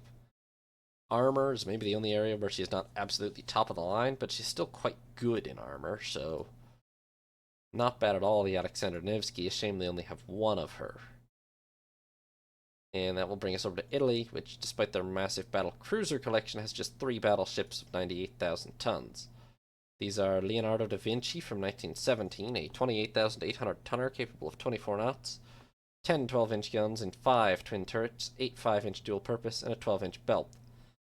Speed is still not terrible for a battleship. Not great, but not terrible. Armor is similarly respectable, neither fantastic nor terrible. Armament is not bad at all for, well, no, actually. For a ship built in 1917, I would honestly expect her to have bigger guns. Right,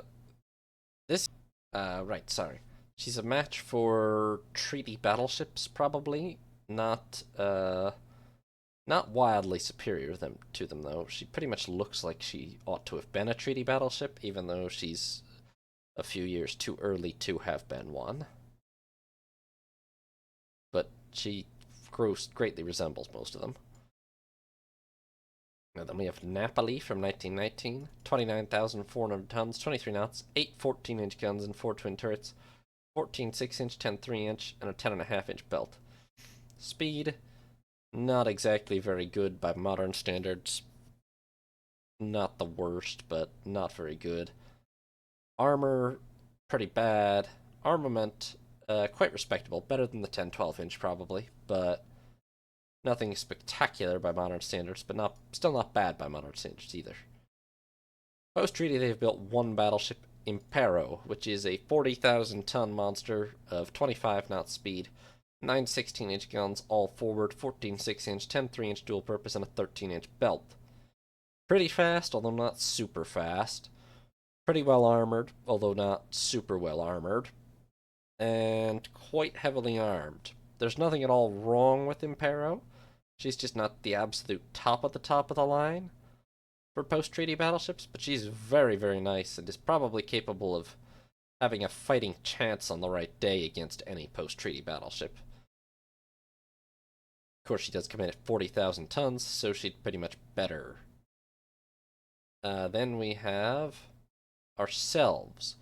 We actually have a pretty high 8 battleships still in service, although that's less than the big 4 powers, so I guess it's not that high. The oldest are HMS Rodney and Majestic from 1916. These are 28,000 tonners capable of 21 knots, 8 14-inch guns in 4 twin turrets, 25-inch, 16 3-inch, 13-inch belt, 3-inch deck. The most glaring problem with the Rodneys at this point is their speed, which is very slow for a modern battleship, and it is very slow, especially as their actual practical speed is only about 19 knots without a rebuild at this point. That said, their armament, while no longer spectacular, still holds up pretty reasonably, as does their armor, so The main problem the Rodneys are going to have will be keeping up with any modern action, but they are still useful contributors when they are in one. Then we have the 4 Collingwoods, HMS Collingwood, Benbow, Royal Sovereign, and Empress of India, all built 27 to 29 as treaty battleships. Therefore, they are exactly 25,000 tons, 24 knot speed, 9 12-inch guns all forward, 25-inch, a 13-inch belt, and 3.5-inch deck. They're only mediocre speed for a modern battleship, but not absolutely horrific like the Rodneys. Their armament, however, is significantly worse than the Rodneys, although very comparable, if not superior, to other treaty battleships, but like all the other treaty battleships, will become obsolete much earlier than otherwise because of the armament restrictions. Armor is quite competitive, actually. There are better armored battleships out there, but the Collingwoods are quite nicely armored, especially for treaty ships. Post-treaty, we have finally built 2 new battleships, HMS Revenge and Redoubtable, from 3738. These are 45,400-ton ships capable of 27 knots, 9 16-inch guns and 3 triple turrets all forward, 24 5-inch dual-purpose, 14-inch belt, 5-inch deck. Very fast for battleships, very nicely armed, and extremely well armored. The Revenges are currently, at the very least, pretty close to the absolute top of the pile in terms of dreadnoughts. We'll see what some of the other major powers have, but the Revenges are very, very nice still in all categories. And they are being followed this year and next by HMS Resolution and Royal Oak of a new class, 48,200 tons, 27 knots, 9 16-inch guns and 3 triple turrets all forward, 24 5-inch dual-purpose, 14-inch belt, 6-inch deck. Various smaller improvements under the hood, and also an increase to 6 inches of deck armor from 5.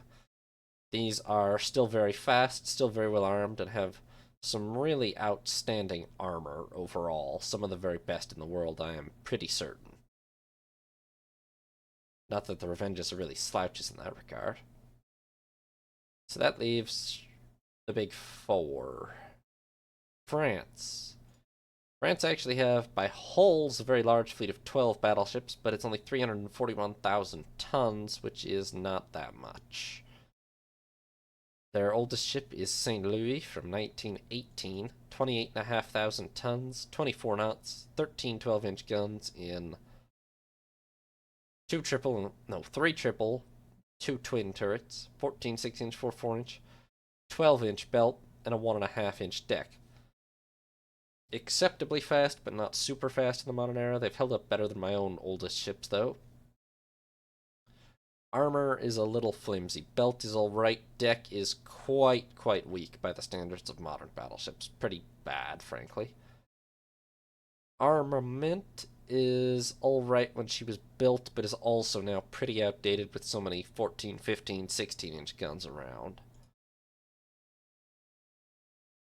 As was quickly determined by their own follow-ups, Henry IV and Magenta from 1919-20, which are 31,400 tons, 23 knots, 9 14-inch guns and 3 triple turrets, 22 6-inch, 6 4-inch dual-purpose, 13-inch belt, 2.5-inch deck.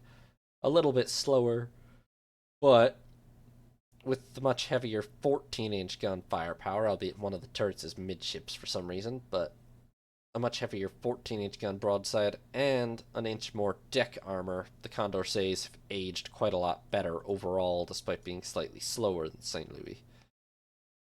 Then we have the next year, the development of that, Charlemagne, which is 32,600 tons, 23 knots, 9 14-inch guns in 3 triple turrets, 16 6-inch and a 14-inch belt. Compared to the Condorcets, a bit more armor still, but very little other information really on Charlemagne. Basically very similar to the Condorcet class. Then in 1923, we got the one off France, 36,900 tons, 25 knots, 11 14-inch guns in 1 triple and 4 twin turrets, 14 6-inch, 6 3-inch, and a 13.5-inch belt. Still quite fast, still quite well armored, really. Or, quite well armed, really. But also quite well armored for the most part as well. France is aged pretty gracefully, despite the weird placement of one turret. There are definitely more powerful battleships now, such as my own Revenges and Resolutions, but these are pretty formidable nonetheless in their own right, especially for 23. Mid-treaty, they built the three Republics, Republic, Gaulois, and Bouvet in 26 through 29. These are 24,200 tons, 24 knots, 10 12-inch guns in 2 triple and 2 twin turrets, 14 5-inch, 4 4-inch dual-purpose, and 11-inch belt. Acceptable speed for a modern battleship. Acceptable gun power for a treaty ship. Pretty good for a treaty ship, but not very good at all in 1940 now, with so many larger caliber guns around. Armor also a little mediocre, especially with how much bigger guns have gotten. Could be related. Then we have the one-off Gascon from 1929, 23,900 tons, 26 knots, 8 12-inch guns and 4 twin turrets, 14 5-inch and 4 3-inch dual-purpose, and an 11-inch belt. Quite fast even by modern standards, but pretty mediocre armor and a very poor armament by modern standards, albeit pretty standard during the treaty era. At the very end of the treaty era, they built Bretagne and Justice, which are 23,900 tons, 25 knots, 10 12-inch guns in 2 triple and 2 twin turrets. Yeah, that is how, I don't. Oh, yeah, it's depicted that way too. Seeing something different for some reason. 14 4-inch and 4 3-inch dual purpose, and an 11.5-inch belt. Quite fast, if not spectacularly so. A pretty reasonable armament, but very much a treaty ship armament. It's not going to stand up to modern ships very well, and the armor is not that great either. Then we have Messina from 1936, their most recent ship and biggest, at 36,600 tons, 26 knots, 9 15-inch guns, and 3 triple turrets all forward, 14 6-inch and 10 3-inch dual purpose, plus a 13-inch belt. Quite fast, pretty well armored.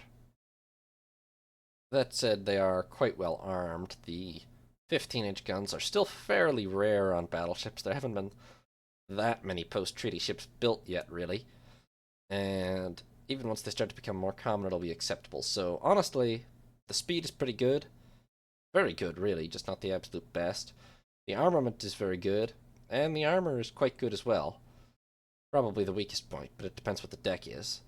So Messina gets, like, an 8 out of 10. She's actually quite nice. However, they only have one of her, and there are definitely more powerful battleships around. And then we have Japan, which has 11 battleships, amounting to 385,000 tons. Note that's a much higher average than France for tonnage. Their oldest are Mikasa and Satsuma from 1919. These are 26,800 ton ships, capable of 22 knots, 10 12-inch guns in 2 twin and 2 triple turrets, and a 12.5-inch belt, plus 14 6-inch and 4 4-inch. By modern standards, they're very slow, without a doubt, especially if they have had an engine refit. They're lucky if they actually make 19 or 20 knots. So they're about as slow as my Rodneys, really. Very slow. Acceptable armor still, but not great. Really, these would have stood up just fine in the treaty era. Their armament is comparable to a treaty battleship's, but that armament is no longer practically adequate with so many bigger calibered ships around. They also have Izu from 1920, 27,500 tons, 21 knots, 11 12-inch guns in 1 triple and 4 twin turrets, 14 6-inch, 10 3-inch, and a 12-inch belt. Also very, very slow by modern standards, reasonably well armored still, but not a very good armament either, especially with the cross-deck firing.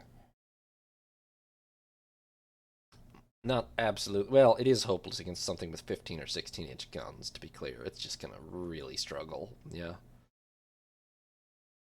Their last pre-treaty battleship was Yashima from 22, 32,400 tons, 22 knots, 9 14-inch guns and 3 triple turrets, 16 6-inch and a 12.5-inch belt. She is also going to be very, very slow by modern standards. However, her armament will hold up a lot better, and her armor is pretty decent, so Yashima is not terrible still. Not absolutely splendid, given her armor's nothing special and her speed is very slow, and her armament is basically just adequate in the post-treaty era, but she holds up a lot better than the last couple. They did build one class of treaty ships, Shikishima, Iwami, and Kashima, in 27 to 32. These are 26,300 tons, capable of 25 knots, 10 12-inch guns in 5 twin turrets, 14 5-inch, 4 4-inch dual purpose, 12-inch belt, 3-inch deck. Pretty reasonable speed. In fact, pretty fast. Just not super fast, but pretty fast for a battleship. Even now. A reasonable armament. Certainly for a treaty ship, a good armament, but not great in the post-treaty era.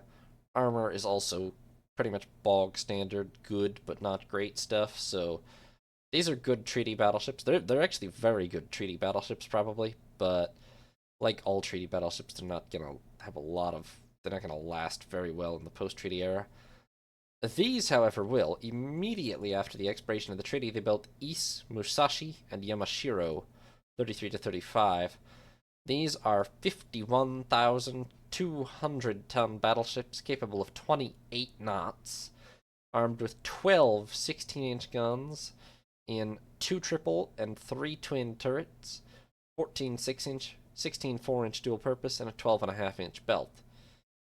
Extremely fast for a battleship, even now. Extremely well armed for a battleship, even now. I think they're both the fastest and the best armed battleships I've seen so far. Their armor is their only arguable weak point, as it looks like it's good, but not great. A lot does hinge on what the deck is, and sadly we can't see that here. But I'm using the belt as a proxy, gonna guess that it's good, but not great. Of course, it had better have all this at 51,000 tons full, but these are very, very, very scary battleships. Very formidable, without a doubt, the East class. And they followed that with the significantly smaller Fuso in 35, 39,600 tons, 23 knots, 9 16-inch guns, and 3 triple turrets all forward, 14 6-inch, 10 3-inch dual purpose, 13.5-inch belt, and 5.5-inch deck. The armament is still quite good. The armor is very nice, especially with that thick, thick deck armor. So armor is good. Armament is good. Armor is very nice. The glaring flaw is the speed, which is very slow for a new build mid-30s battleship, and is not great at all for a modern battleship in general. So I would call the Fuso still a force to be reckoned with in a battle, but also without a full engine replacement, and even with that, given her design weight won't allow huge upgrades, probably. Fuso is too slow for a ship built when she was. And she's going to be obsolete a lot faster than other battleships with her kind of armor and gun caliber because of it. So that brings us to the big two. Germany have 11 battleships, with another one building for 402,000 tons. The oldest are Lothringen, Nassau, and Aguirre from 1917-18. These are 31,500 tons, 21 knots, 10 14-inch guns, and 2 twin, 2 triple turrets, 12 6-inch, 6 4-inch dual purpose, and a 14-inch belt. They are still very well armored. They are still actually quite nicely armed. Obviously, there are more heavily armed ships now, but not that many of them, really. Their one glaring flaw is that they're going to be very, very slow, probably 18 to 19 knots, depending on if they've been re-engined. But they're very powerful battleships. Still, honestly, in a slugging match, for sure. The German High Seas Fleet pre-treaty really was very, very formidable. The only issue is they're still pretty much entirely dependent on that pre-treaty High Seas Fleet, and, well, its ships are still pretty formidable, but they're going to become more and more dated, you know? They have Wurth from 1919, 31,000 tons, 21 knots, 12 14-inch guns, and 4 triple turrets, 14 4-inch, 4 3-inch, and a 12.5-inch belt. Compared to the Lothringens, essentially same speed, which is very slow now, Less armor, but 2 more guns. Not sure the trade is worth it, but she does have a lot of firepower. Then we have Schlesien and Hanover from 1919-20. These are 32,000 tons, make 22 knots, which is marginally better, but still pretty bad for a modern battleship.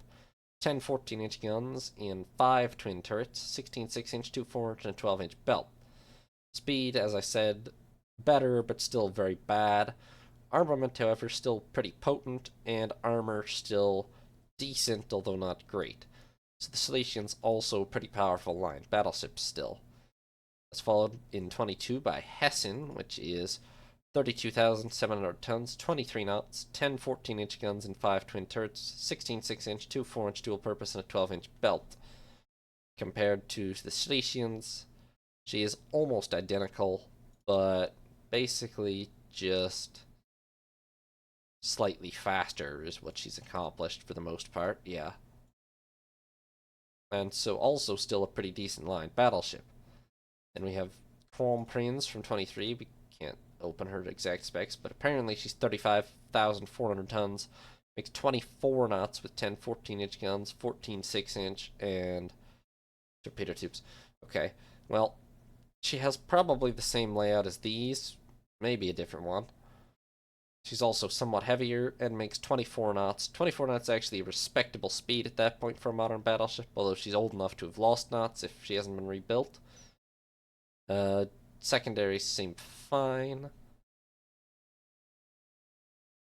So I would say the Kronprinz is not bad at all still, yeah. Pretty much on the same level as the Hessens. Might be better armored again as well, even though we can't tell what the armor is, but there's maybe more missing weight than a couple of refits and that is, I don't know. More extra weight than a couple of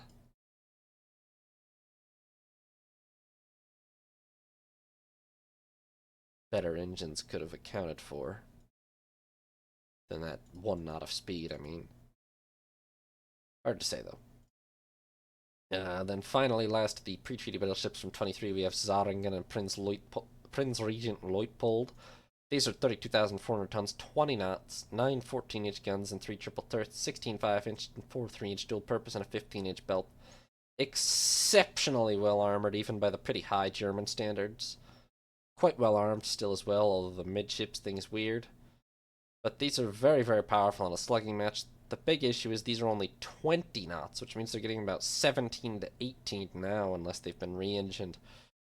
Even if they have been, 20 is still nothing special either. In fact, it's very bad. So these are very well armored, quite adequately armed, but very slow, it has to be said. They have exactly 1 post-treaty battleship completed, no treaty battleships. That being Tirpitz, 38,900 tons, 24 knots, 9 16-inch guns and 3 triple turrets, 14 6-inch, 10 3-inch, and a 13-inch belt. That makes her speed quite reasonably fast for a modern battleship, but not great. Her armament also excellent overall, and her armor good, but not great. So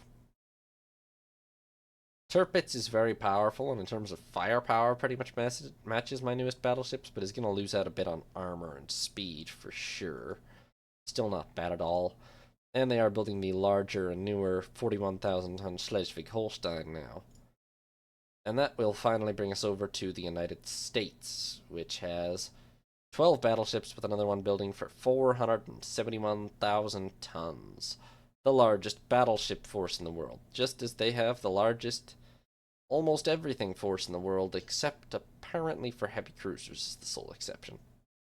Yeah. Anyway, the battleships. The oldest, South Carolina from 1923, actually their only pre-treaty battleship. 30,000 tons, 24 knots, 10 14-inch guns in 2 twin, 2 triple turrets, 16 5-inch, 4 3-inch dual purpose, and a 13-inch belt. Quite a respectable speed, quite a respectable armament, quite respectable armor. Nothing at all wrong with South Carolina, except that all of this is becoming steadily more dated, but she was a very nicely balanced ship when she was built, and she still is quite formidable, actually. Obviously, the very latest of my battleships would run roughshod, but quite formidable overall. Then from the treaty, they have USS Michigan and New Mexico, which are 23,400 tons, 24 knots, 8 12-inch guns and 4 twin turrets, 14 5-inch, 6 4-inch dual purpose, and a 13.5-inch belt. Reasonably fast. Not spectacular, but reasonably fast. Pretty well armored. Armament is pretty typical for a treaty battleship, but is definitely pretty inadequate in the post-treaty era. So, like the other post-treaty battleships, the Michigans are aging pretty fast and badly due to that gun caliber. Similarly, we have Minnesota and North Carolina from 29. These are 24,100 tons, make 27 knots, 8 12-inch guns and 4 twin turrets, 14 4-inch and 4 3-inch dual purpose, and an 11-inch belt. They are very fast, even for a brand new modern battleship. However, their armament is still pretty anemic by post-treaty standards, and their armor is not very good at all either. So the Minnesotas overall probably sacrificed too much to get to that 27 knots on a treaty displacement. Post-treaty, however, they've built a whole collection of 3, 4, 5, 6, 7 monstrosities of pretty much 40,000 tons and up. Starting, actually, with the biggest of them, USS Indiana. 49,900 tons, 25 knots, 10 16-inch guns, and 2 twin and 2 triple turrets, 16 6-inch, 12 3-inch dual purpose, and a 16.5-inch belt. I would guess a deck to match. Her speed is not exceptional for a modern battleship, but is still quite good. Her armament is very nice indeed, a little more even than my Tiger and even than my Revenge and Revolution classes, but not drastically so, but a little more. And armor is extremely impressive with 16.5-inch belt and probably a deck to match, so Indiana is a very scary battleship still. They followed them with the slightly less scary USS Ohio and Texas, which are the smallest of the post-treaty battleships at 39,400 tons for 26 knots, 10 14-inch guns and 2 twin and 2 triple turrets, 14 5-inch and 8 3-inch dual purpose, and a 15-inch belt. They are quite fast still, very fast really, even for a new battleship. A very reasonable but not spectacular armament, and very heavily armored again. So these are good fighting ships still, but it's a little weird that they reverted all the way down to 14-inch. A budget decision, presumably, but there's also 15-inch available. Then we see USS Rhode Island, which is 47,900 tons, 25 knots, 12 16-inch guns and 4 triple turrets, 16 6-inch, 12 3-inch dual purpose, and a 14.5-inch belt. Quite fast, extremely heavily armed, basically similar to the Indiana, but with a bit less armament, or a bit less armor, that is. Still an extremely formidable battleship herself. Then USS New Jersey, 40,400 tons, 24 knots, 12 14-inch guns and 4 triple turrets, 14 5-inch and 8 3-inch dual purpose, and a 14.5-inch belt. Reasonably fast for a new battleship, but not super fast. Quite a good, solid, heavy armament, and very heavily armored as well. Another formidable ship, although held back a little by using only 14-inch guns, but it's a lot of barrels still. Then also from 34, last of that big wave of building that produced 6 battleships immediately post-treaty in 2 years, we have USS Vermont, 40,200 tons, 26 knots, 9 16-inch guns in 3 triple turrets all forward, 14 6-inch, 10 3-inch dual purpose, and a 13.5-inch belt. Quite fast, very fast overall. Not the fastest, but very fast. A very decent armament, a very good armament, really, and quite good armor as well, although not as spectacular as some of what we've been seeing. And finally, the newest American battleship built just last year, USS Connecticut, 46,100 tons, 30 knots, 9 16-inch guns and 3 triple turrets, 25-inch and 12 3-inch dual purpose, and a 12-inch belt. Very, very fast for a battleship, and quite well armed. but a little bit inadequate on the armor. I mean, yeah. For a modern battleship, definitely a little inadequate with the armor. It kind of depends what the deck is, though. Still, Connecticut is fast and pretty well armed, but it's almost to the point that she just makes a good battle cruiser instead of a battleship. The line is definitely blurring more and more anyway with fast battleships these days, but at 30 knots, she's arguably just a battle cruiser. Especially she doesn't have a really exceptional amount of armor involved.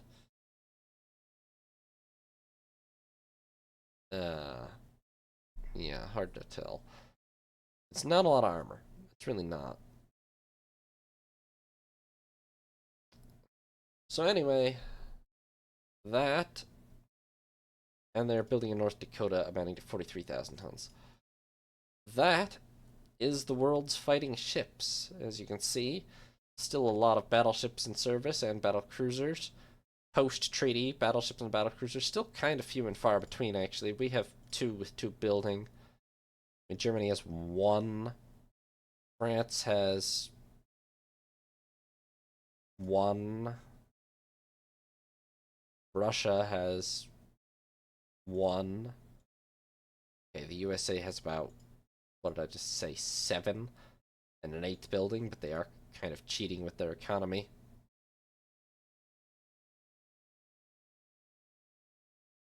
In any case, maybe I was a little too tired for this last part. I keep losing my train of thought entirely. Anyway, that's where we're sitting in terms of ships of the world at the moment. Great Britain's fleet as a whole is only 5th, albeit we are catching up to the likes of France, and the war with them did help a bit. Hopefully we can knock some of the other majors down a little bit. Just we got to avoid the USA at this point, because they have almost twice our tonnage. Right, I was talking about treaty battleships. Yes, the US has a ridiculous number.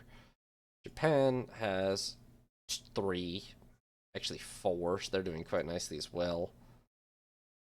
Italy has none. Spain has none. Austria-Hungary has none. So, yeah.